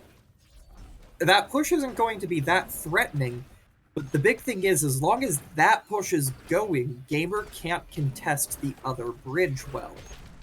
And that's meant that Lazar's been able to hold that bottom bridge and get quite a bit of XP off it while fighting over that top bridge. Lazar is looking like it's gonna get Frenzy here in a shortish amount of time, and it's been Guido Gamers has not gotten almost any damage at all on Lazar's face. I mean, he hasn't gotten through with the push. Right, and his damage has been primarily Blast Mancer and Gax, and that's not the best to try to take out a Diona. And with King Puff, I mean, you usually want to end the game fairly quickly. You get perk 2 and you crush your opponent. Like, this is 7 minutes in. It's 7 minutes in, and Lazar is now just 10 XP off. And the bigger problem is, when Lazar starts getting into Mana Frenzy, his first blue golem might fall, but he can follow it up with a second blue golem pretty quickly. And again, just more Poison Strikes being thrown out, and it deletes most of the units here. Yeah, Poison Strike has really been valuable for Lazar here. Lazar now in Mana Frenzy. And He's got down the second golem. This difficult push. Gamer does not have much of a chance of making it to Mana Frenzy and has to hope he gets some good swaps. I gotta say, though, these swaps against the Daggerfalls have been really nice the last few times here. They have been some very good swaps. He would be in a lot bigger danger without these swaps. He probably, but we're seeing now Diona crossbow trap onto face takes out quite a bit of health as well. And so it does have just another crossbow trap in hand if he wants to use it. And right, at this he point, just needs to get the marked bridge. He's got Mana Frenzy. Gamer has not been able to really contest the bridges. If Gamer can just keep his marked bridge and be immune for forever, then he can make a push, but it's just going to be so difficult for him to get through at this point. Right. And we're seeing here, it's not a contest that bridge, you actually have to hold it. And Gax being played, that's a self-proclaimed GG, I suppose. Yep, that is end of the line for Gamer. He just couldn't break through those poison strikes. A lot of value against the shielded units. Just couldn't break through on his second perk like he needed to.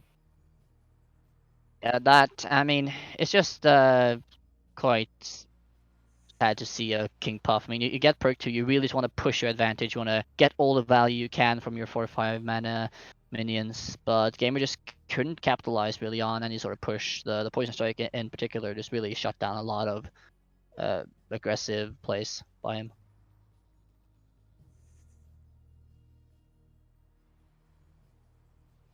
We'll see here now what will be pulled out by Lazar and Gamer for the second game of the set. Maybe we'll see a Stormbringer. Probably not. I don't really expect to see a Stormbringer here from either player.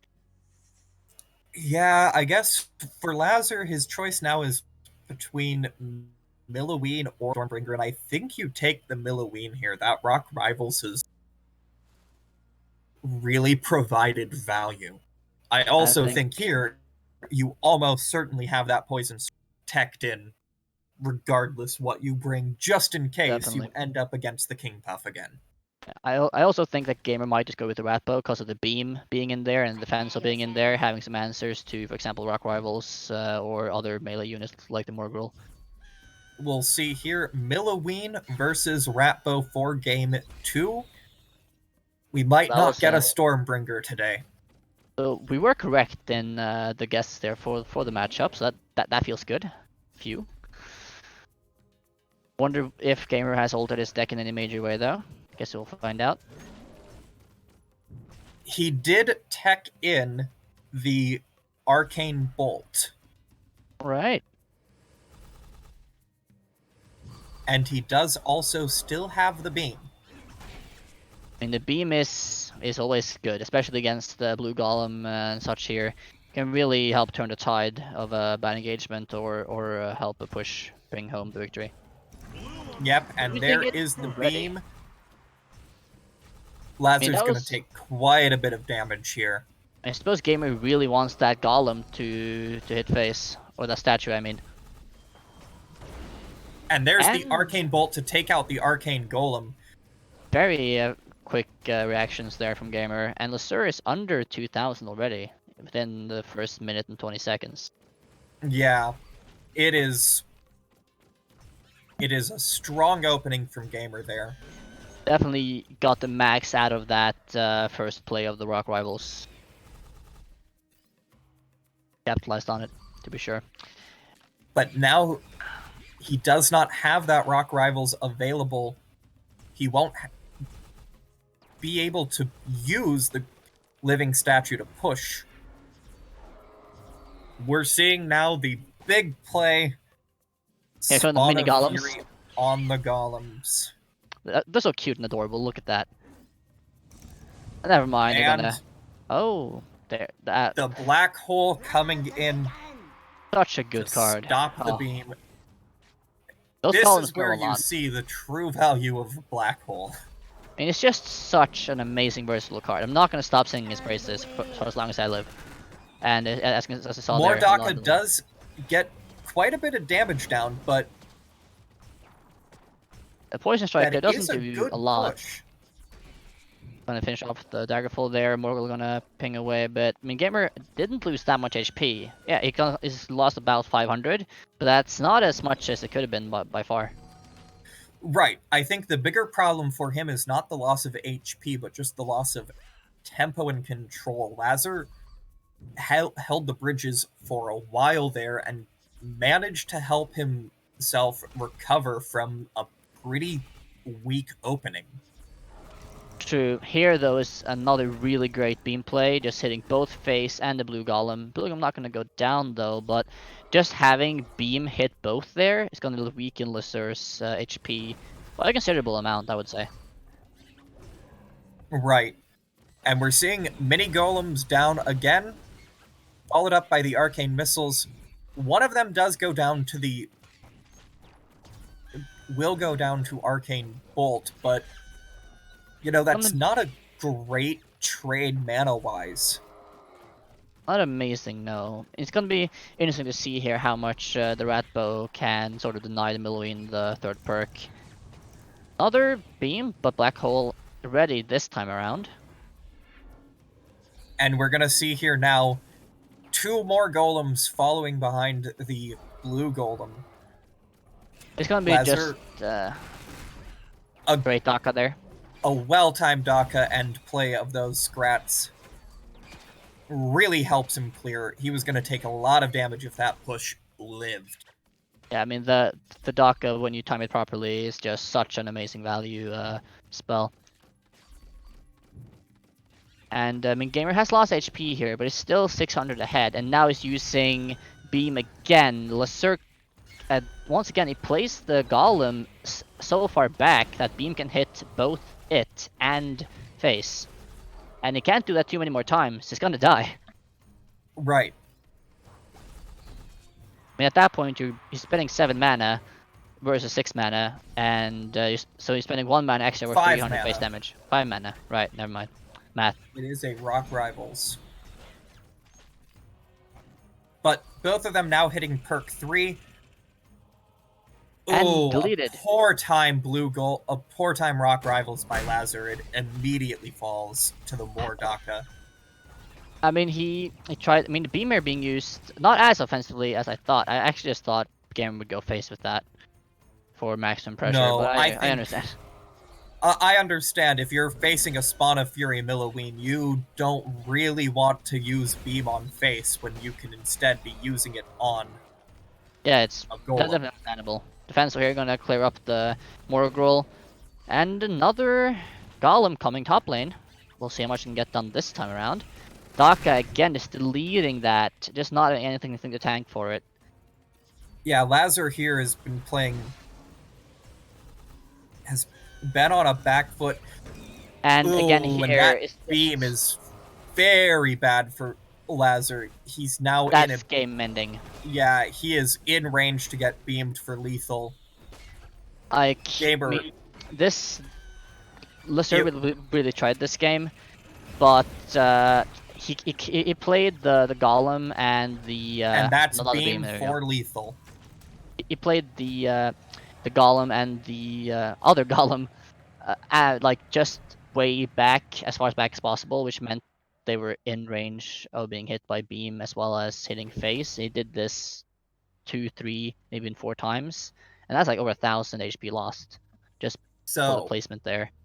Will we see a Stormbringer? I still don't think so, to be honest.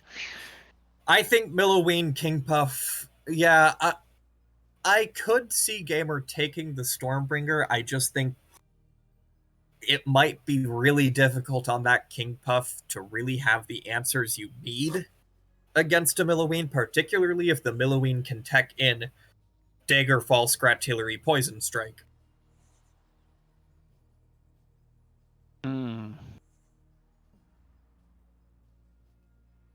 I just feel like no one's gonna pick Stormbringer here because it's just too slow and can't make the decks aggressive enough to compete with some of the other decks or masters on the board here.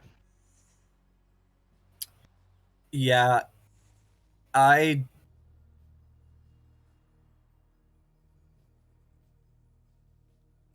don't know if we're going to see a Stormbringer. I think we might just see Milloween Kingpuff here. Which isn't bad either. I mean, I'm not gonna complain.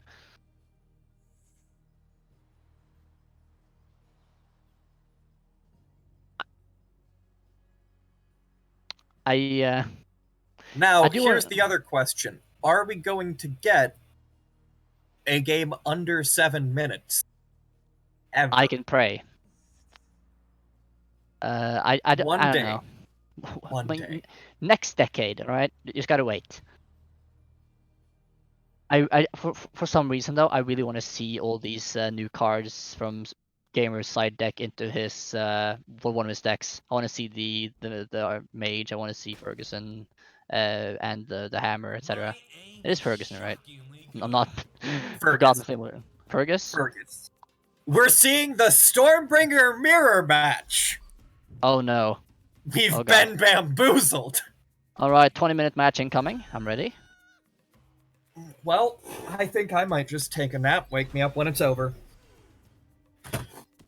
Well, okay, we got some archers being deleted by the Daggerfall here.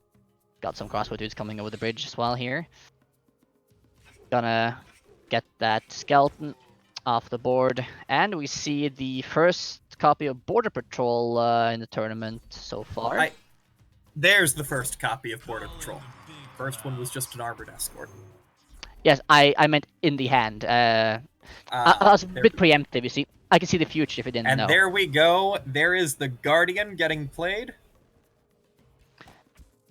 And the black hole to follow it. And we do see oh, hello there, Mr. Laylee. That's gonna be quite a bit of damage coming in. Yep. Even with the clear spells, that is almost 1,000 damage on one push. We might not get the 20-minute game. That would be a surprise. Also, though, since I'm so bad pronouncing Layleel's name, can I just call her Lele? It sounds cuter, you know. Got that sassy side to her. Yeah, Lysura here, a lot of crystal minions or elf minions here. Got a lot of surge. With the mana surge. Guardian probably getting played bot pretty soon here. I would imagine so. Wait for it. There's the Guardian. Called it. Good job, sir. Good job. Lele trying to counter here, not doing that much. being It deleted. does fairly take quickly. down quite a bit of health off the Guardian, which will be important, but It does help, but Gamer is I mean, kind that's of still being another deleted. 1,000 damage push. I mean, Gamer is just sort of dying, though, you know? And we see the real power of these masked crystal elf decks. I mean, I remember the PTSD I still have from old school Guardian decks, and this is still traumatic enough. Agreed.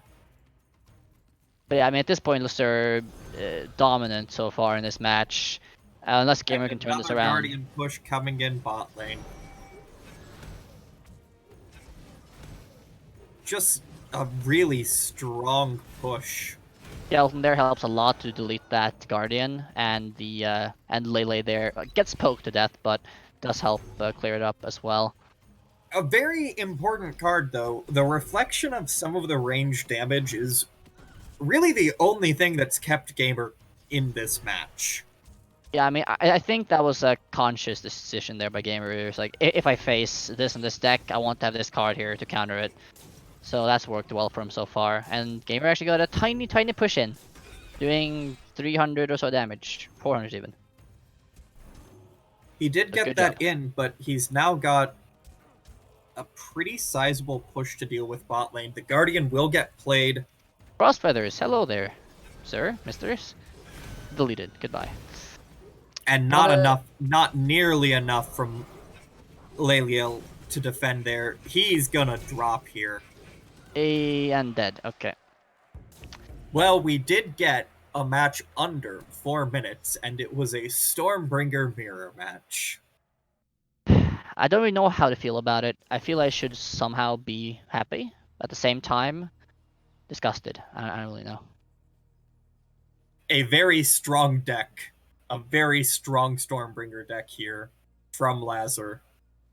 I just wanted to see more new cards in the matchup. Didn't get to play things enough before Gamer just got So deleted Lazar will advance 2-1 against Video Gamer. We also have Sunless advancing 2-0 against Kaltheon. Lear Game advancing 2-0 against Alucard. there. Hey.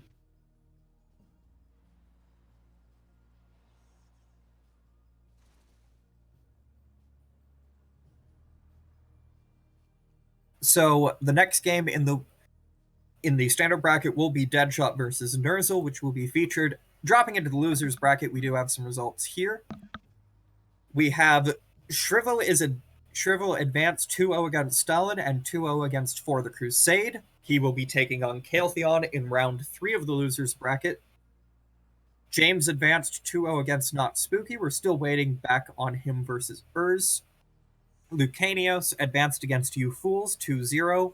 Broken advanced against Madiam 2-0. Sedek advanced against Matrin 2-0. Hey. Rip losing Stalin so early. All the communists in chat are crying right now. I feel you.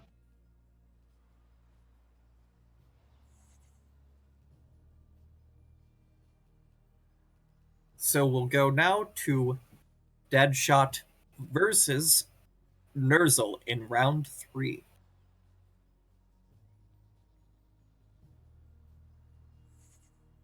Ursel, not really familiar with the player much. Not sure if he's played in earlier Volco Cups or not. Nerzel is one of the higher seeds here. Is currently the 6th seed, just behind Lazar and Gamer. Has played in a few of the Volco Cups, has had decent results. It should be a good match here, one of the closer matchups in this round.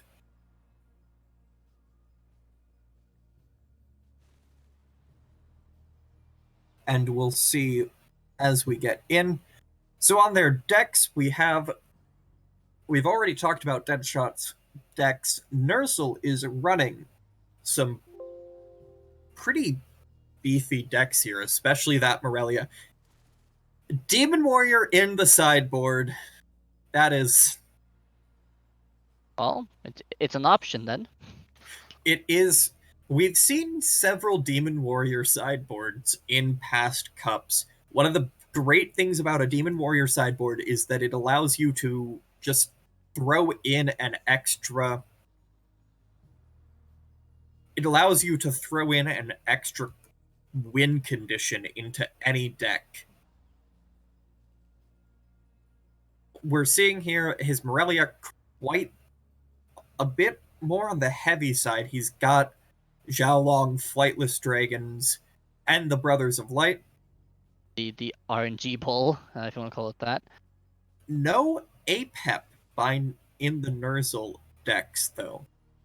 I expect Nerzel will be banning out Deadshot's APEP on Deadshot's side. Probably. I think you might just ban Volco because of how consistently strong Volco is. Yeah, and just looking at this Volco deck, I mean, you have a lot of standard Volco cards, and it's just something. It's such a tempo deck. I just probably don't want to face it. I mean, unless you have like a clear sort of plan on how to counter it. It's just like, okay, I don't really. And that Volco does have the perpetually underrated Magma Cannon. I mean, it is underrated, by some at least. Not by me though. I value it properly. These are some surprising bans. Deadshot banning out Morelia and Nerzel banning the Volco. I can understand banning the Morelia in a way. Yep. The explanation: Gambler's Ball. Gambler's Ball. Which also got buffed recently, I think. A card that for a while was just not worth it at all and has recently become surprisingly high value. Really though? Is it actually worth it now? You get the double healing fireball and regular fireball with some regular frequency, which is a lot of mana value you can get. I suppose. I'm still so afraid of any RNG. I actually really spooked, you see. Yes, I think the Gambler's Ball buff, the changes to Gambler's Ball, has been one of the more successful attempts to rescue cards from bottom tier. From just Oblivion. Fair enough here. One day Dragon Nest will be meta again. Oh, God, no. Oh, lordy. No, please. I can't take that. My soul cannot take it. I have to say, though, the ban on the Volco here from Nerzel, that's just... I don't know, like, if he saw the last time that Deadshot played APEP, even if he didn't, I feel like not banning APEP is lethal in and of itself. Yeah. It is a very risky decision, but perhaps APEP just draws the worst cards ever for Jungle Jumble. I mean, with the experience with RNG that I have, I've almost never seen an APEP not get good RNG. It seems like it's coded in there, in secret. We're starting with a Diona from Deadshot and Nerzel on Ratbow. Kill the killers. Second Ratbow we see so far, I think. And get some value here with Daka, hopefully, against any big minions. Maybe to, well, we'll see. Not maybe any big minions, though. Anyway, as I see. Never mind. Not many big minions by Deadshot, either.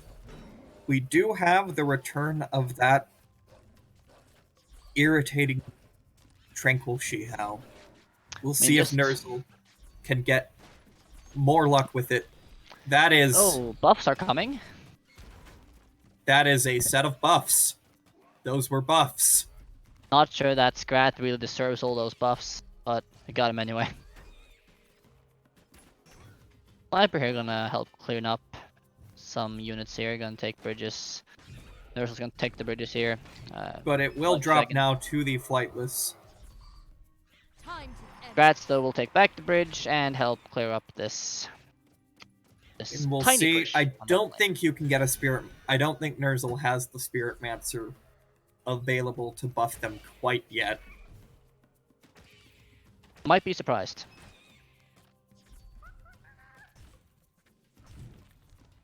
And wait, is the Cleaver not in the deck here for Nerzel? Wait, Am I blind? I might be. I don't see it though. All right then. That would be interesting. I thought that would be like one of the core cards. It looks like Deadshot as well did not use any of his sideboard here. He is just running his just the standard submitted Diona. Seems like Nurse might have taken out the cleaver to put in the curse bearer instead here. Which is interesting. And spirits. And Let's get your spirits buffs and on. spirits. More HP. More, I tell you. The change A to curse Spirit bearer. Mancer has made it a surprisingly popular Ratbo card. And I find that amazing. Always good to get those sort of cards back in, well, not necessarily the meta, but at least back in play. Nurse might use a fireball here, depending. I mean, if that drone walker didn't have a shield, I assume he would.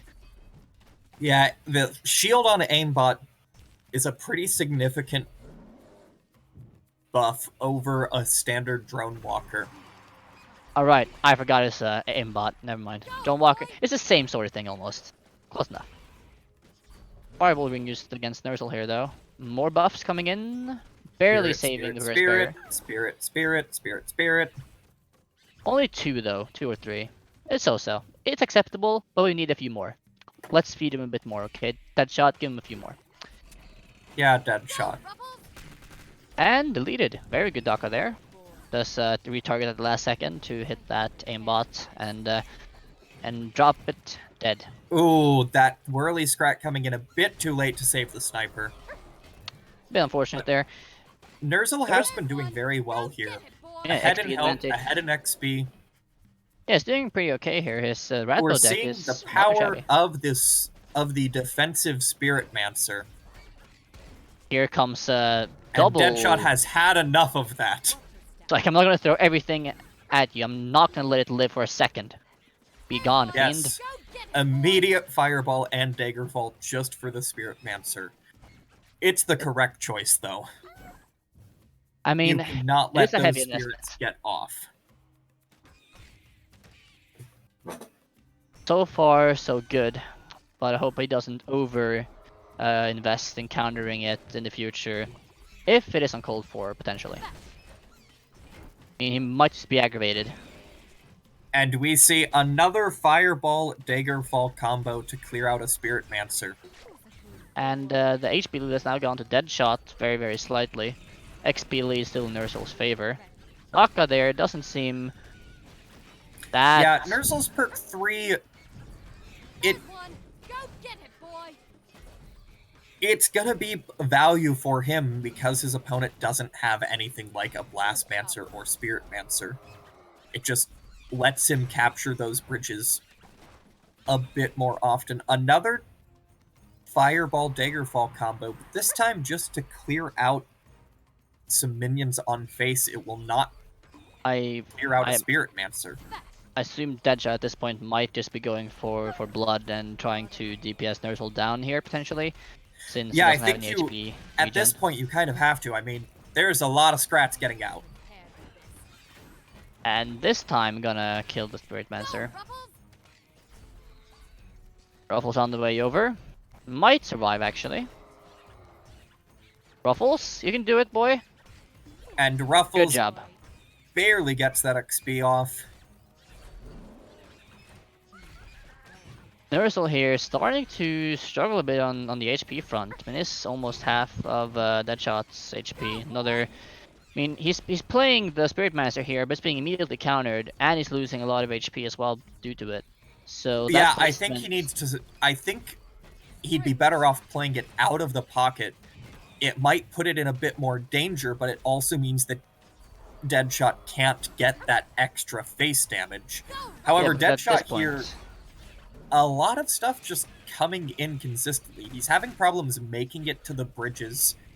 Aka there not really getting any value. Just hitting a Swarmer. But yeah, I mean, Nursel has to adjust his play a bit here, I think, if he wants to grab the win in this one. He's starting to struggle a bit here. Yeah, not that Spirit Mancer again, just a bit too close to face. It's like a few millimeters too close there, and Nerzel is almost under 250, which is, I mean, he's dead to Fireball, that Daggerfall, Right. basically. Almost. Math. Now he's dead And too. that will be it. Daggerfall, Fireball, and Crossbow Trap coming down to take just a bit more health out. I mean, valiant effort there. Did fairly well in the first half, but he didn't necessarily alter his plays enough in the second half there to respond to the counters that Deadshot was throwing out, especially against the Spirit Master. Yeah.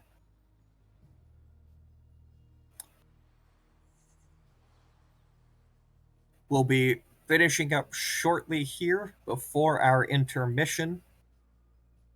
We'll see if Nerzel can pull off the reverse here. So Deadshot no longer has his Diona. This does present a bit of a danger for him because his other two decks do not have the Daggerfall. And that is unfortunate. Daggerfall definitely a card that I would often put in the sideboard, if anything. Yes, and it might also be a difficult... It could be very difficult if that Spirit Mancer comes out when he doesn't have the Fireball Daggerfall combo to clean it up. I mean, he would have. I mean, Fireball Shockrock will also do the job, right? It will, but it does carry some drawbacks compared to the Daggerfall on against the Ratbow. That means you're Shockrocking typically just a Spirit Mancer. True enough. It doesn't have much of a area effect there. But if his only goal is to carry a Spirit Mancer, then at least it would do that job. But not going to be relevant, I suppose. Maybe. So we're seeing Volco versus Setsu. This time I see a Cleaver in here. Okay, Nerzel. I see a Demon Warrior. On the W. So, yeah, we got the Magma Cannon Cleaver Volco deck here. Gonna be fun to see. Always a nice Volco deck to play. Fun deck. And goodbye, Demon Warrior level 1. Nice knowing you. Needs a bit more health there if he wants to survive. And push coming bottom lane here from Nerzel. Gonna be held up though. Quite a bit of cards just to... And here you can see that Cleaver occupied. I mean, this is the danger here of using Cleaver like that. It is extending itself over the bridge, and if you don't have any support for it, it's just going to be held up forever. Yeah, but it does get quite a bit of mana value cleared for it. And Nerzel's a pretty even match so far in health and XP. Doesn't take much though for Volco to start pinging away here and get an advantage. Just that placement there on the Magma turret is going to take care of a lot of things being played on both sides here, potentially. Morgul there, not going to do too much. Gonna save off the attack a little bit. Maybe would have wanted that to come in a bit sooner to give more time for the turret to do its thing. Nerzel here now extending an XP lead. Deadshot Not jumping one, on the bridge. Guess just wants to get bridge control there and didn't have any better options. Yeah, he needs to be keeping those bridges for both XP and health. Right now, he's still in danger of getting pinged, but that back cap will save him a bit here. Nerzel definitely want to keep that top bridge there, and probably might save some mana to ping away here, and lose the bridge again and gets the bridge back again. Okay, this is probably going to be I imagine this is going to be a game lot of where back and forths here. a lot of back and forth. I also see that this game is going to be more Nerzel trying to be aggressive, and Deadshot might try to be more control. with the Yeah. Setsu. The big thing about the Setsu Demon Warrior is that once you get going, it is a very strong combo.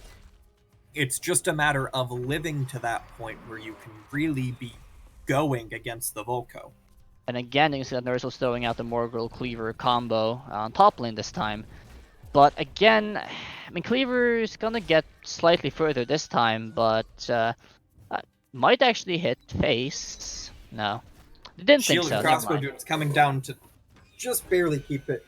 The big thing is Deadshot is getting pinged with some regularity here. Yeah, and even when he's Almost jumped on the bridge. Yeah, and- almost 1,000 health down from Deadshot just to pings. And also the bridge burns from Nursel has gotten some value. I mean, it did take care of the shield and crossbow dudes more or less in its entirety, which is his 4 mana. Like, he is gaining good amount of value and getting damage on Deadshot's face here. I mean, he is playing the Cleaver on top again, like his heaviest minion on the marked bridge, which isn't necessarily bad if he wants to keep it, but it does, of course, obviously incentivize more of a heavy counter to also take the marked bridge. Right. But he's not been getting a lot of face damage, but he's getting from pushes, but he's getting a lot from ping. And that's been 3rd perk already for Nursel here. Like, I mean, it's not that not common to see Volco getting 3rd perk before Setsu by this margin.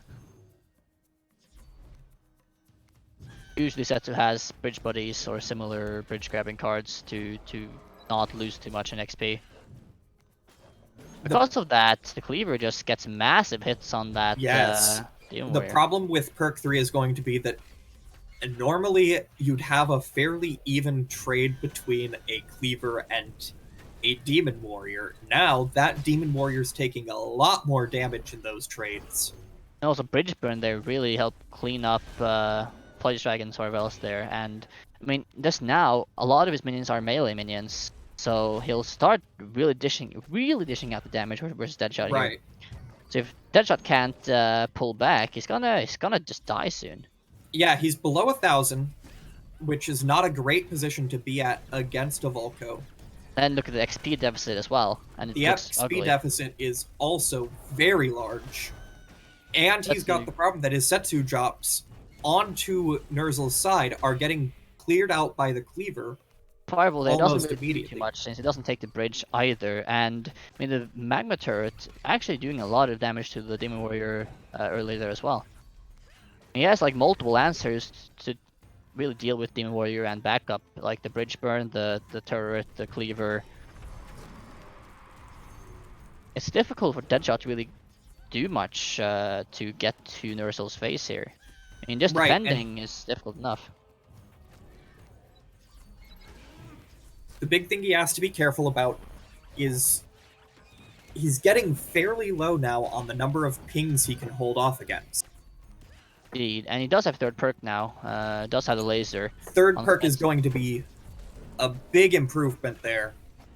I mean, It even if will- it helps him, I mean, the thing is just like he's so far behind in XP and also HP that if he doesn't make anything happen soon to sort of turn the tide of the game, it's gonna be really, really difficult to hold on. Once Nursel hits Frenzy, there's no way he's gonna hold on.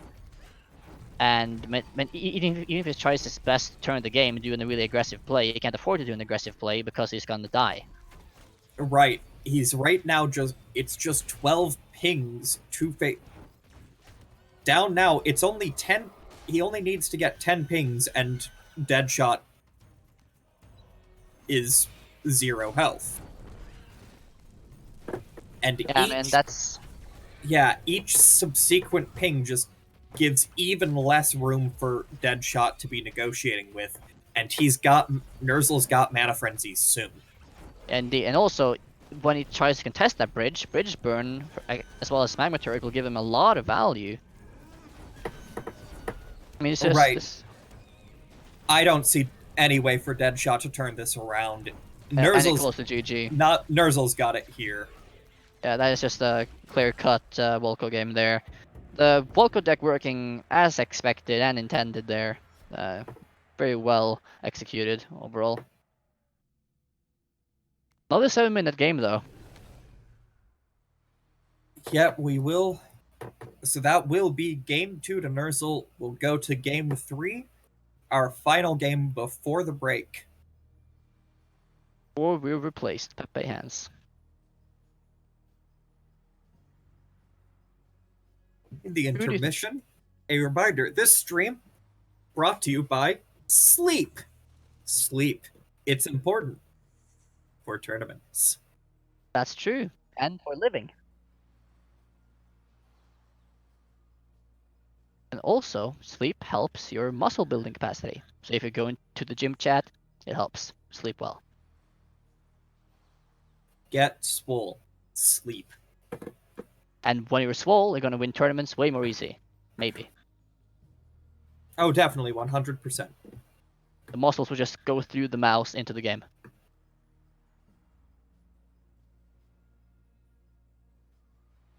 So, MrSquid, who do you think has the advantage here in the final game of this set? I'm gonna give it to Deadshot because he's still got an APEP. Oh god. Okay, never mind. Why did I even ask the question? I forgot he had that. I'm just gonna go retire. I never forget an APEP. I guess it was more a PTSD. I don't want to remember it. I'm just gonna let it be forgotten in the depths of my mind, never to be seen again. We'll see. I do think the Rappo would actually perform pretty well into APEP if APEP doesn't draw Stormy. But it's a bit of a risk to decide that your opponent won't get a Stormy from their Jungle Jumble. Yeah, I mean, It's you also saw how a it went last risk time. it's also a risk because Deadshot could tech in the Blastmancer. True. You know, I just feel like for Nursel here, I mean, okay, if you're playing against the APEP, Cleaver is gonna die, Demon Warrior is gonna die. I don't know, like, it doesn't seem to have any big threat that can push through against that sort of APEP deck. We do see the Rappo APEP. Guess we'll see if Nursel has taken out the Cleaver once again. I imagine so, especially versus facing an APEP potentially, as he does here.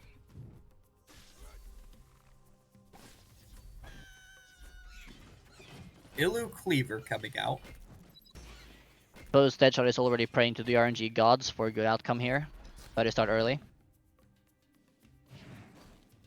Oh, Nursel did not take out this Cleaver this time around.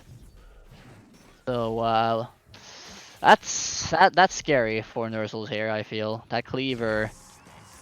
Oh... I'm worried. I'm definitely worried. Well, Deadshot not getting the best of RNG early. Oh and my! Draws a Haunting Hugger as his free card. Feels good, man. Feels good. Haunting Hugger actually can be decent against Rappo. It will clear up some of the smaller minions, but it just takes so long to do so. Well, and that is a Cleaver grab, delivered to face. Welcome, everybody. Hello there.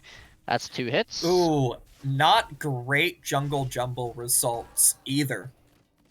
Oh, really now? Now it's starting to A smile blue here. golem and a red golem, and a second red golem. Alright, so I guess we're going... So, I guess we're going I just would like to specify, against a Rappo, he drew 2 red golems. I mean, is this and the... a Haunting Hugger. I mean, at this point, is this where you just go for the lose HP strat and then play your red golem? He has to. I mean, his hand right now is red golem, Shen.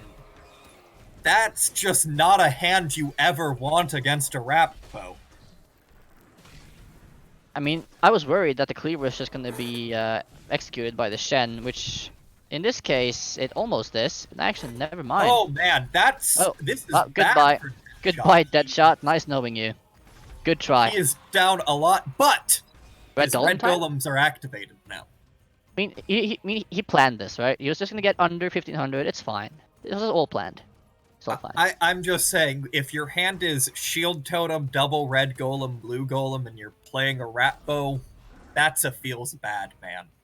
Or it feels good because you have rat a lot of bow swole minions. with a curse bearer. And even better, right? I mean, can you really complain? Oof. Big swole men versus small cursed bearers? Doesn't sound too bad to me. He is gonna start to struggle here, though. I mean, one red golem almost dead. We'll see. I mean, I suppose number 2 is gonna... There we go. There's number 2. His brother Sven just came out of the woodwork. We'll see how many family members these golems have. Unfortunately for Deadshot, his Xiaolong is down, which means now he is in danger of getting DACA'd. Nerzel doesn't really have a big DACA activator, or whatever you want to call it, does he? He doesn't really have any big horde minions. I don't believe so, but DACA against Red Golem when you're a rat bow is always pretty good. Fair enough. I mean, Deadshot does have his totem, I suppose. But it expired. He's alive. It's fine. He's alive. He is alive, but the Curse Bearer might not keep that true. We need a totem. We need some... We need a hero at this point. Just 5 health for Deadshot. Hugger coming top here. We'll see what it can do. Well, is it time for DACA finish? Are we going to see a DACA finish for the first time today? What would be an amazing end to this? I don't think we'll see the DACA finish, because the DACA...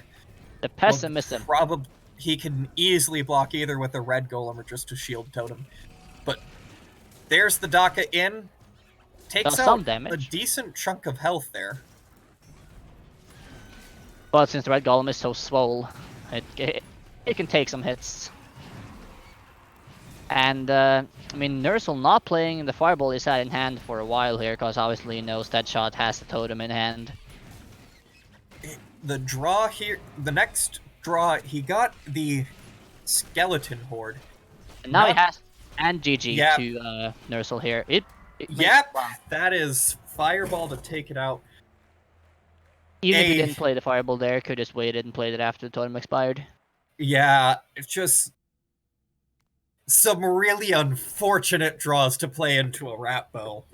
But for some reason, only golems into rat bow, feels bad, man. But Apep losing so horribly feels good, man. Right, chat?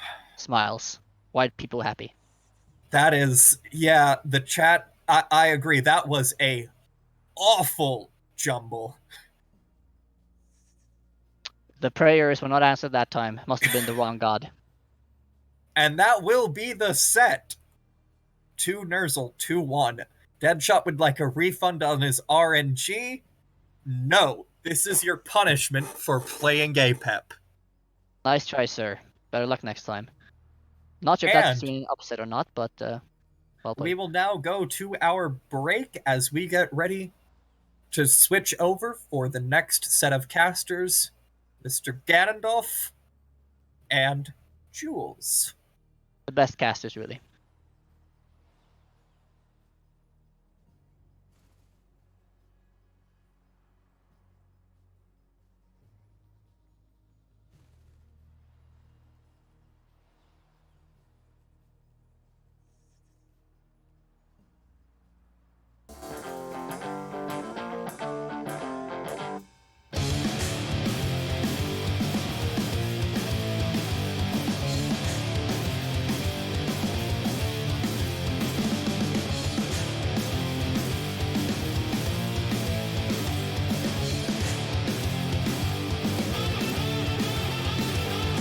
So you think you're the cool kid now?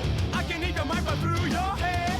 I don't think we need tabs and plugs. I don't think we have to act so tough. What's your problem, hipster? Why you looking so mad? Why you yelling at me? Is this something I said? Thousand other best how it looks like you do. Never tried to make up something new, do you? You all sound alike to me.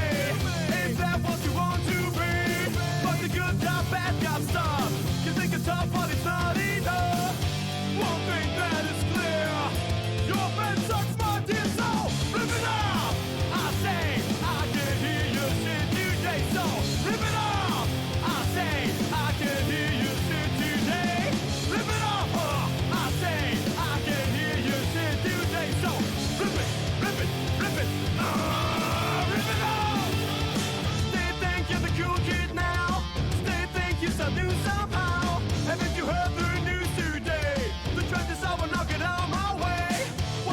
him, so why you looking so mad? Why you yelling at me? Is there something I said? Tell another best to tell them looks like you do.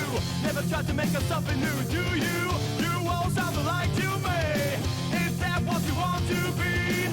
Fuck the good cop, bad cop stuff. You think it's tough, but it's not enough. One thing that is clear, your man sucks, my dear soul. Rip it off!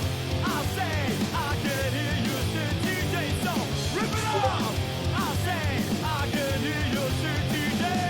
Rip it off, huh? I say, I can hear you say DJ, so rip it, rip it, rip it. Rip it off!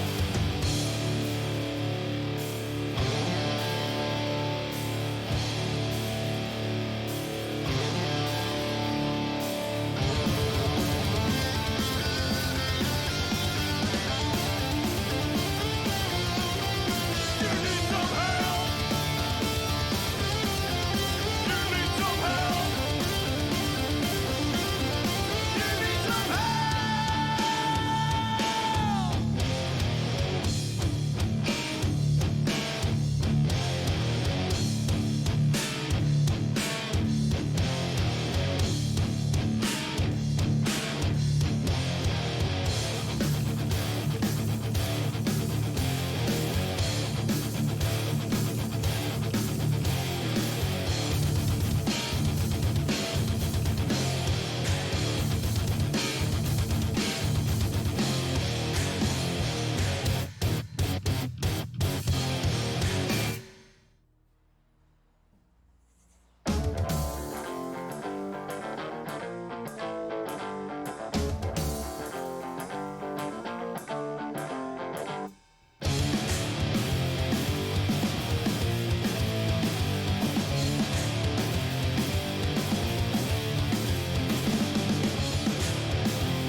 So you think you're the cool kid now? I can hear your mic right through your head. I don't think we need tabs and plugs. I don't think we have to act so tough. What's your problem, hipster? Why you looking so mad? Why you yelling at me? Is there something I said? Tell another best to tell it looks like you do. Never tried to make us something new, do you? You all sound alike to me. Is that what you want to be? Fuck the good cop, bad cop stuff. You think it's tough, but it's not enough. One thing that is clear, your man sucks, my dear soul. Rip it off! I say, I can hear you say DJ, so rip it off! I say, I can hear you say DJ. Rip it off, huh? I say, I can hear you say DJ, so rip it, rip it, rip it. Rip it off! They think you're the cool kid now. They think you so new somehow. Haven't you heard the news today? The trend is over, now get out of my way. What's your problem, hipster? Why you looking so mad? Why you yelling at me? Is there something I said? Tell another best to tell it looks like you do. Never tried to make us something new, do you? You all sound alike to me. Is that what you want to be? Fuck the good cop, bad cop stuff. You think it's tough, but it's not enough. One thing that is clear. Hello everyone, welcome back to the Volco Cup 6, our first Season 2 event. My name is Jules, and with me it's Engineer Gandalf, the one and only. Hello everyone. How you doing, How Gandalf? is everyone doing? Fine. Quite good, and you? I'm doing well. I've been streaming this so far, and man, there's been some great games so far. And I've noticed you've been playing some League of Runeterra. Have you been watching the game so far, or nah? Yeah, I happened to watch that shot against, I think it was Norso. Oh, with the last one. ape.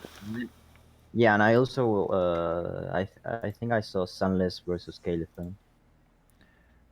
Oh, and how did you like the game so far? They're pretty interesting. They are pretty well-known players, so I wouldn't expect something of less quality from them. Really interesting games. Besides, some matches that got bad RNG, but players could still adapt and overcome with those. Yeah. But So, let's see. Let's take a look at the bracket, how things were going. So, right now in round 4, as we said, we're going to be doing Sunless versus Lazar. And on the other game we'll have after this will be Leargame versus Nerzel, who just beat Deadshot 2-1 in a great series. Unfortunately, Deadshot's RNG with APEP was not on point. In the losers bracket, we have Video Gamer battling Urs, and the winner of that game will go against Shrivel, who 2-0'd Kael'thon in the losers round 3. And we have Deadshot versus Swagmarf, and the winner against that goes to play versus Sedek, who 2-0's Alucard. So, as we mentioned, we're going to go straight into Sunless versus Lazar. And man, they have some spicy decks. Yeah, they're well-known players. Sunless is my boy. Also, Laser is my boy, so I have to be unbiased. I cannot vote for any one of those. Can't be So really well. too unbiased. Can't be too unbiased. We have our personal yeah, Russian teacher. Yeah, we have to vote for the personal version. Exactly. We just can't dismiss that.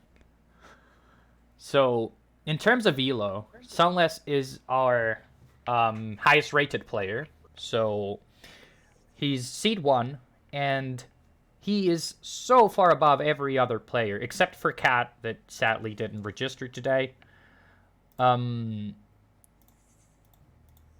It's most likely, according to our AI prediction, that Sunless is going to win. And taking a look at the decks, he submitted Volco, Diona, Modar, and APEP. Now, you're the Modar expert. What do you think of that Modar deck? Let me see. The Rock Rivals, the Succubus. Yeah, Rock Rivals and Succubus are staples on Mordor. I use them all the time. I think that the deck most likely is an old version of Mordor, because Rock Rivals is extremely cost effective with the Taunt. It makes you revive the Golem mostly no matter what.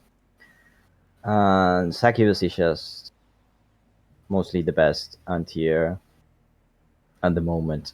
Yeah. Then he has Black Hole and Shockrock. Those are extremely good support cards as well as Daggerfall. He also has the tank and the I forgot the name of the construct, the big boy. Yeah, the big boy, the crystal construct. I mean, used to give you 1 mana when it revived, but no, not anymore. Yeah, I think it still does.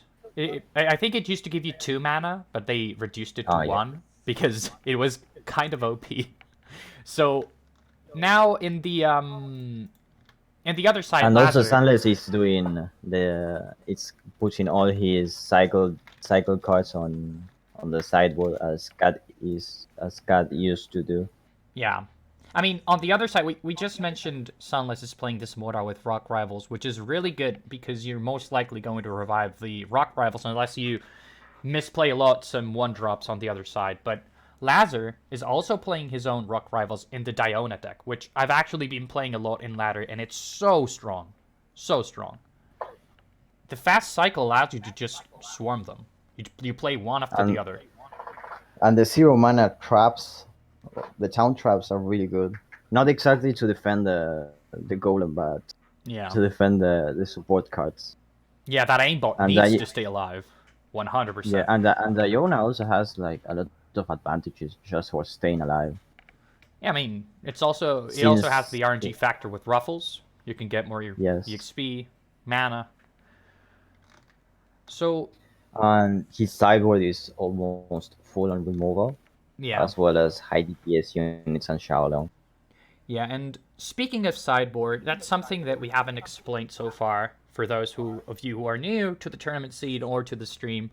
The sideboard is an extra list of cards that you use to replace the ones with your deck before any of your games. They're used to mind game your opponent and to have some sort of way to never get like fully countered. So your sideboard will most likely be full of conditional cards, kind of like Blastmancer. If you know you're gonna play Niche against cards, Radbo, yes. yeah. If you know you're gonna play against Radbo, then Blastmancer is a must-have. Maybe Black Hole if you're playing like big minions or removal. Who knows? Each sideboard is different, but there's some sort of like must-haves. What do you think the bans can be here? What would you ban? So this is a best of 5, right? This is a best of 5. Oh, actually, So there's only no one. bans. One ban. No bans. Yeah, I'm Dumbo.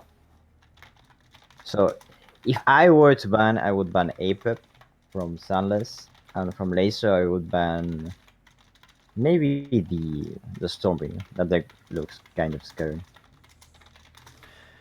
Yeah, But so I think Border Patrol just got changed to have mana freeze. the mana freeze. Yes, Yeah. so it's basically 7 mana. Yeah, that's actually a great change to the card because it was really unstoppable. At least in the wildcard meta, in ladder. Yeah, it's when you really, could just back to back Border Patrol. Yeah, but it's still really strong if you have one of them with the Guardian and Black Hole. We've seen Lazar play it against I think it was Gamer earlier. And yeah, Gamer had no answers to it. He was playing Lelio and still having a lot of issues. And got kind of stumped. But yeah, we'll see what they bring to our first game. Because, as you just mentioned, because I completely forgot, I actually got the guys to ban a There are no master. bans. Yeah. So There's for no me, bans. it's going to be an opening of Diona from Sunless and an opening from Stormbringer from Laser. Let's almost. see. Almost. It's going to be Modar Diona. So let's take a look at Yeah. the game. Both decks have the rock rivals. Yeah, and we see Sunless But- already using his sideboard. He teched in some of the 1-drops into the deck.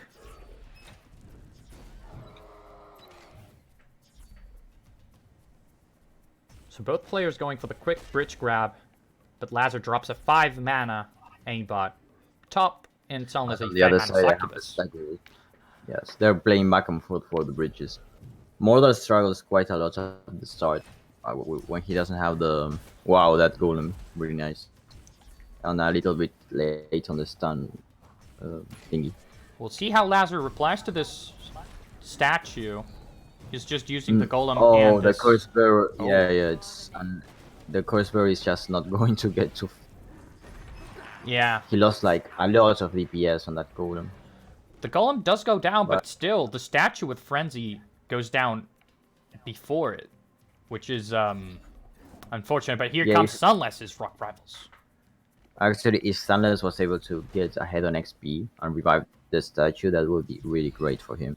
Yeah, but this time, But now it's Lazar he's with going the to curse revive the Driver. golem. That's a nice black hole. Yeah, and here comes. Whom? But he can play a tank, he can play a succubus.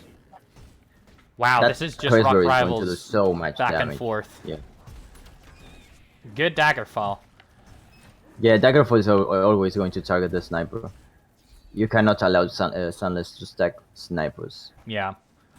Although the issue is, would you rather give Sunless a golem res, or would you give him a sniper res?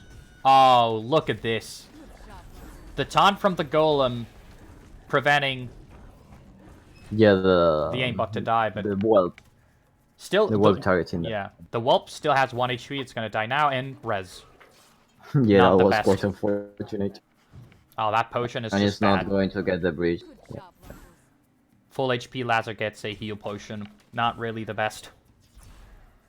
Actually, the worst. But Hey, you don't know. Maybe Laser wanted some lemon juice, but He didn't gets- want to. He got the lemon juice. he gets overheal. He gets a shield for 200 extra, 200 extra HP. You're confusing games. Yeah, it's not the map. There's so much. There's so much down here. Yeah, but still, Lazar is winning the taunt battle because he has a decoy trap on his favor too, and Sunless still not Yeah. getting his perk too, The struggling. decoy trap on But look 0 at the mana HP. is really great. That shock rock resetting the mortar attack. That has Diana been- has way too much.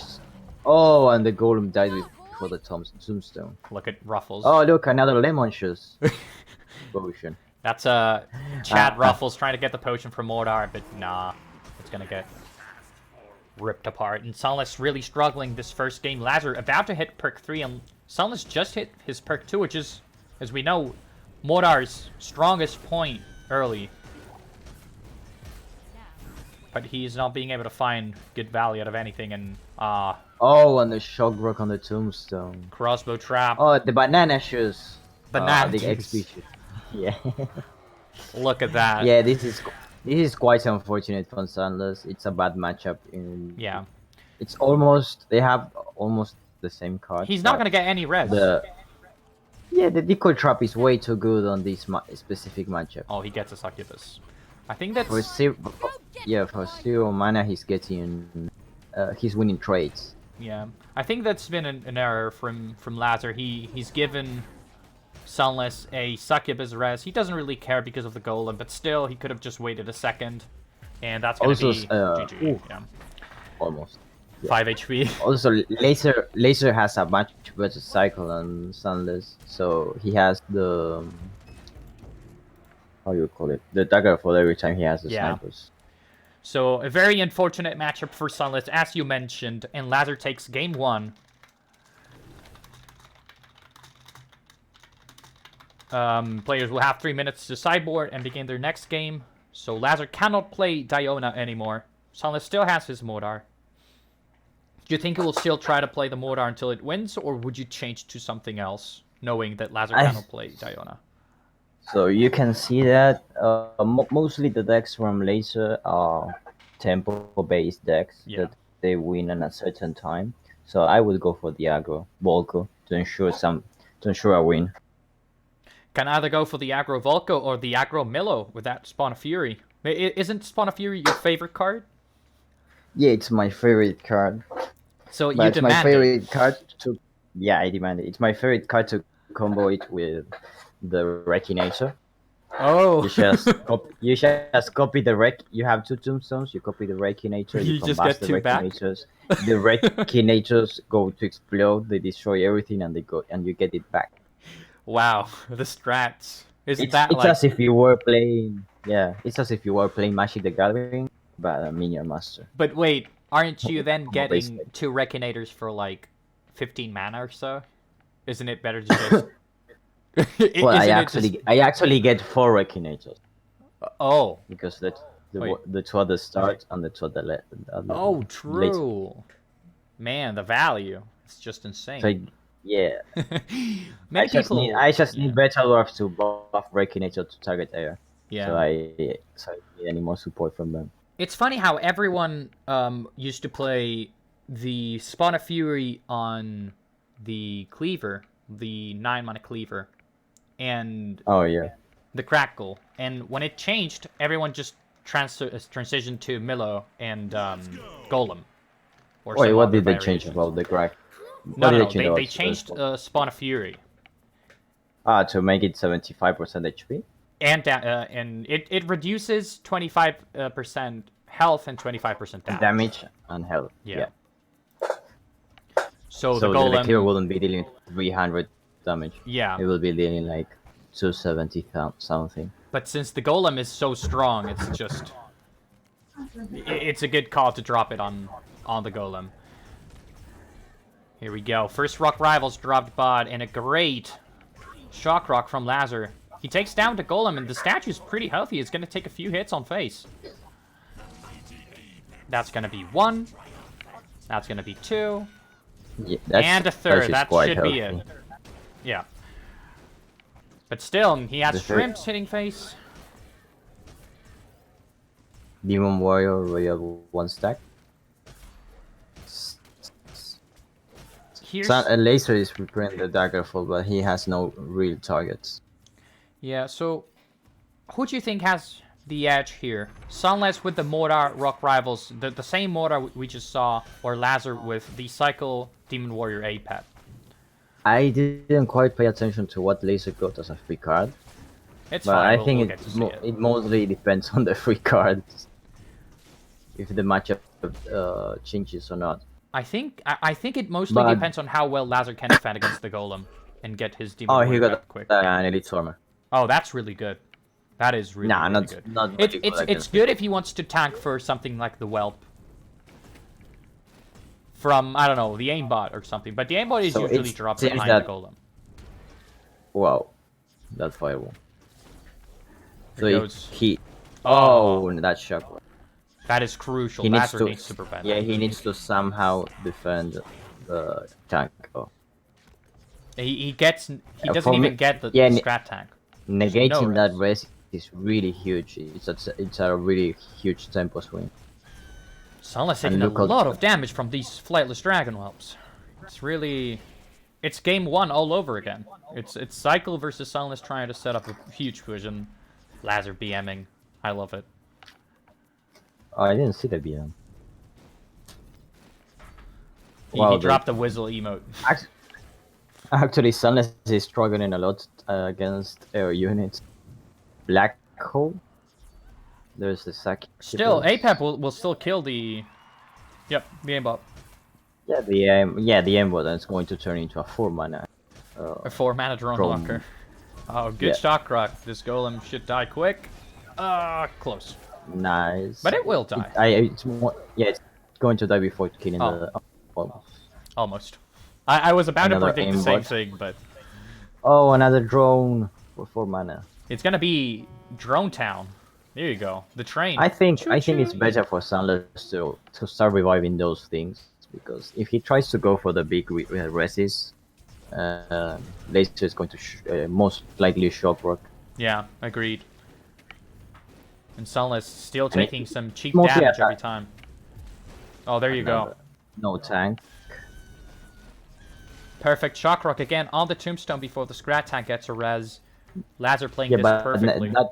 that right now that Tombstone is going to. Oh, that's Succubus. The That's tombstone should not give him any res if he just lets APEP auto attack Succubus, Oh. but it will get the Succubus res. It will get the Succubus. Actually, that's really huge for Sunless. Yeah. It's going to kill the wall. Still, no golem res, which is what Sunless needs, or tank. Although the XP is not so much of a difference, is not as high as a difference as I would expect in an APEP Volco matchup. APEP, sorry, Mordar, not Volco. I think this is going to go down for Sunless dying to Dagger for Shock Rock. Most likely, yeah. We're gonna see a shock rock drop on one of the tombstones, most likely the top one. No, oh, actually, didn't need. Yeah, he needs to start putting the tombstones far apart. Well, the problem is that Oh. the Daggerfall has such a big range that it's still Yeah, gonna look hit at that. face. Look at that almost full HP Demon Warrior. Yeah, this golem is gonna not really like the Demon Warrior. Oh my god, the smacks. Look at that. And it's gonna hit face. Oh, and it's going to smack Oh, that's face. that's GG. Yeah, that's Daggerfall Daggerfall. Okay, Dagger. Oh, okay. Wow, Even that's even need Daggerfall. that's already a 2-0 for Lazar. It's only one game left for this set.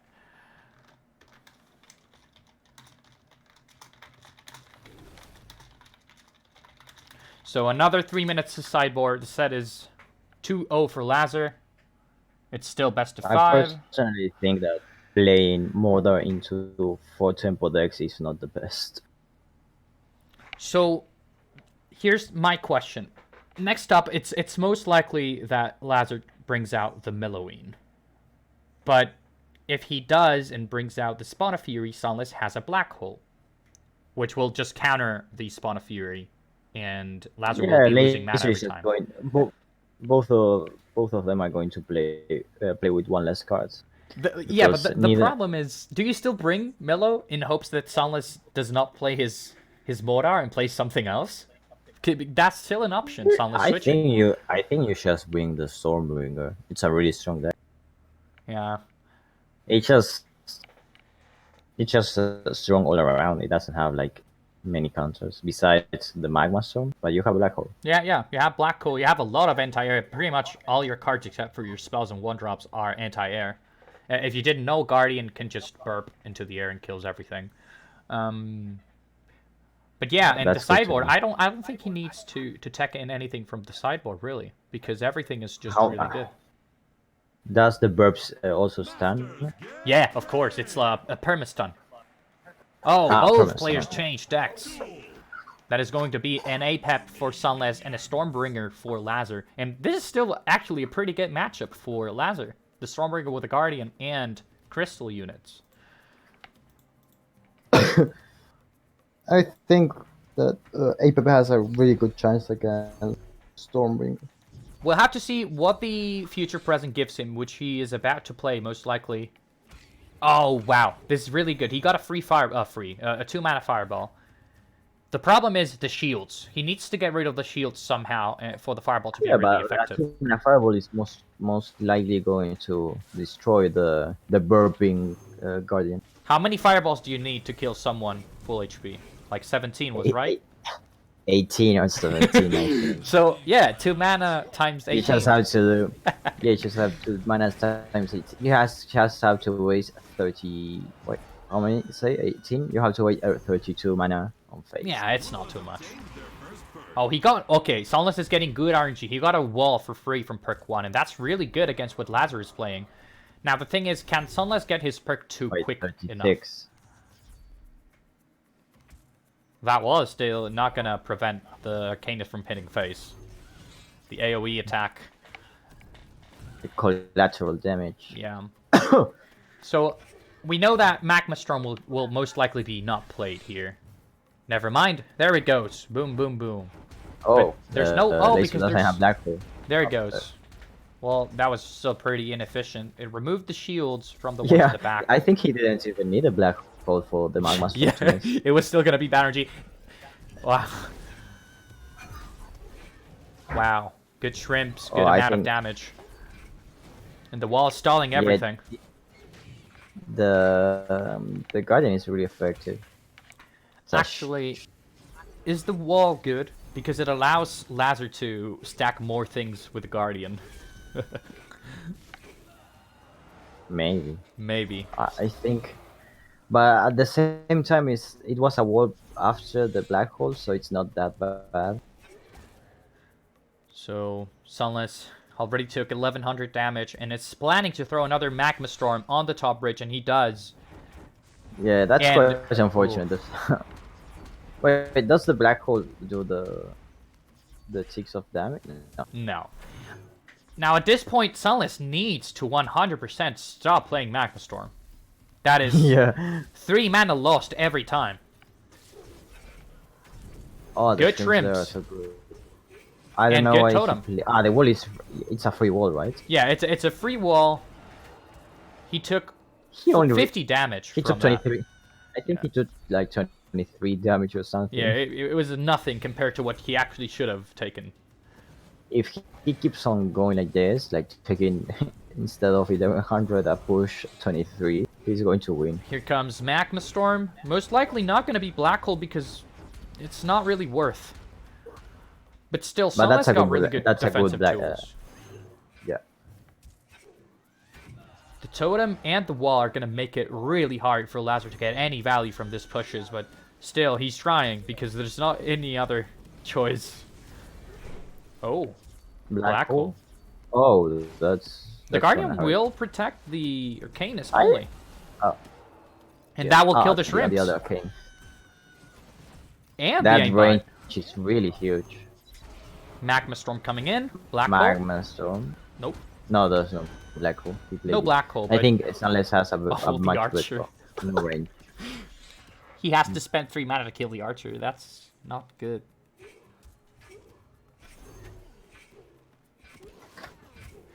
Sunless below half HP. Lazar almost on the same path, but still APEP ahead in EXP.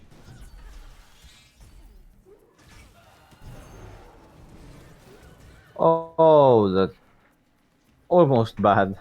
The Arcanist was on mana search. Perk gets... Oh, perk 3 comes in for Sunless, and he gets a free Morgul. I think his RNG couldn't be any better. He just played it very badly, top, but still, Morgul is really good to make sure I think a Guardian. better card would be Stun Lancers. Lancers or Fire Imp would be great picks, but still Morgul is quite one of the decent ones. But look at the damage he just took. That was another 1,000 or so. Yeah, I think as long as Sunless can keep on going to Mana Frenzy, because he has the XP advantage. True, but the problem is Lazar is about to hit the Stormbringer perk 3, and those pings will start coming in too. It's almost as if they were Volco ping. Almost. They're like baby Volco pings, but they're permanent. You don't need to cast cards. Sunless is not looking very good this set. Do you think Sunless can make it? It's not looking really good. Oh, the Magma Storm is not hitting. Oh, the Sentry. Yeah, those Magma Storms are so unfortunate.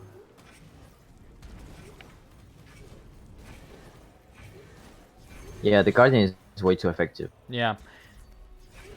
Not even like the mana freeze on the armored escorts are not enough. We can see this. The damage they do, the mana that he can keep generating. This is GG. I don't know if Lazar has any removal. We know he has Shock Rock. Oh, that was a good model. Yeah, but the Guardian just coming in to save this Arcanus, which is going to do lots of damage to this warrior and hopefully to the aimbot. It's trying to protect Sunless from dying. Oh no, the shrimps. We're just awful. Fireball, not Black Hold, which is a good call because Lazar knows Sunless has Magma Storm, and that's the real threat. Here it comes. Magma Storm. Black Hole coming perfectly. And the Magma Storm is going to kill his own aimbot. Oh no. It was going to die eventually, but... Yeah, it was going to die to Stormbreaker pings. Now, Sunless has to keep playing cards. The pings are coming. Another ping. Oh. The totem dropped, but... Oh, that wall. Yeah, this is most likely going to be a game. Oh no. Sunless trying to hold on. Look at the spam on the bottom bridge. He just can't do it. Sunless loses 3-0 against Lazar in the winners semifinals.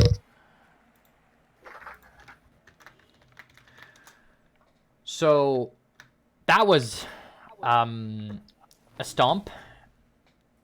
I think it was quite unfortunate for Sanders. He tried to make... I mean, to be honest, I think Sunless got quite good luck from that APEP last game. I think the draws he got from perks and from the future present was not bad. I think it was quite good. Yeah, but the Stormbringer deck is way too strong and too tempo oriented for the APEP to work. Now we have to see how Sunless does in the losers bracket to see if he can go back against Lazar. But yeah, we'll see. Let's go back to the brackets. And our next game is going to be Leargame versus Nerzel. What do you think about this next game? I know both players. I think I remember Nerzel when he was quite new to the tournament scene, and getting this far out into the tournament is quite a good improvement. Yeah. And I think Leargame has second seed. Yeah, Leargame is seed 2. And Nerzel is seed 6. So they're quite good. Yeah. So before we go straight into their game, we had to say that Video Gamer 2-1's Urs in the losers bracket and is now going to go against Shrivel, and that Deadshot 2-0's Swagmarf and goes against Sedik. Now we know Sedik loves Deadshot's style of play. They both have really similar Diona decks, and the winner against between Deadshot and Sedik will go against Sunless, and we'll see how Leargame and Nerzel do next. So let's drop the deck lists of these guys real quick so we can take a look. That's Lear Games, and that's going to be Nurzels. Oh, that's a quite interesting Millowin deck from Leo Game. Yeah, we know that Lear Game is a huge fan of aggressive decks, and the Milloween is one deck that loves stumping. I know that more that the Yona deck. It's if you have the tools for every single card in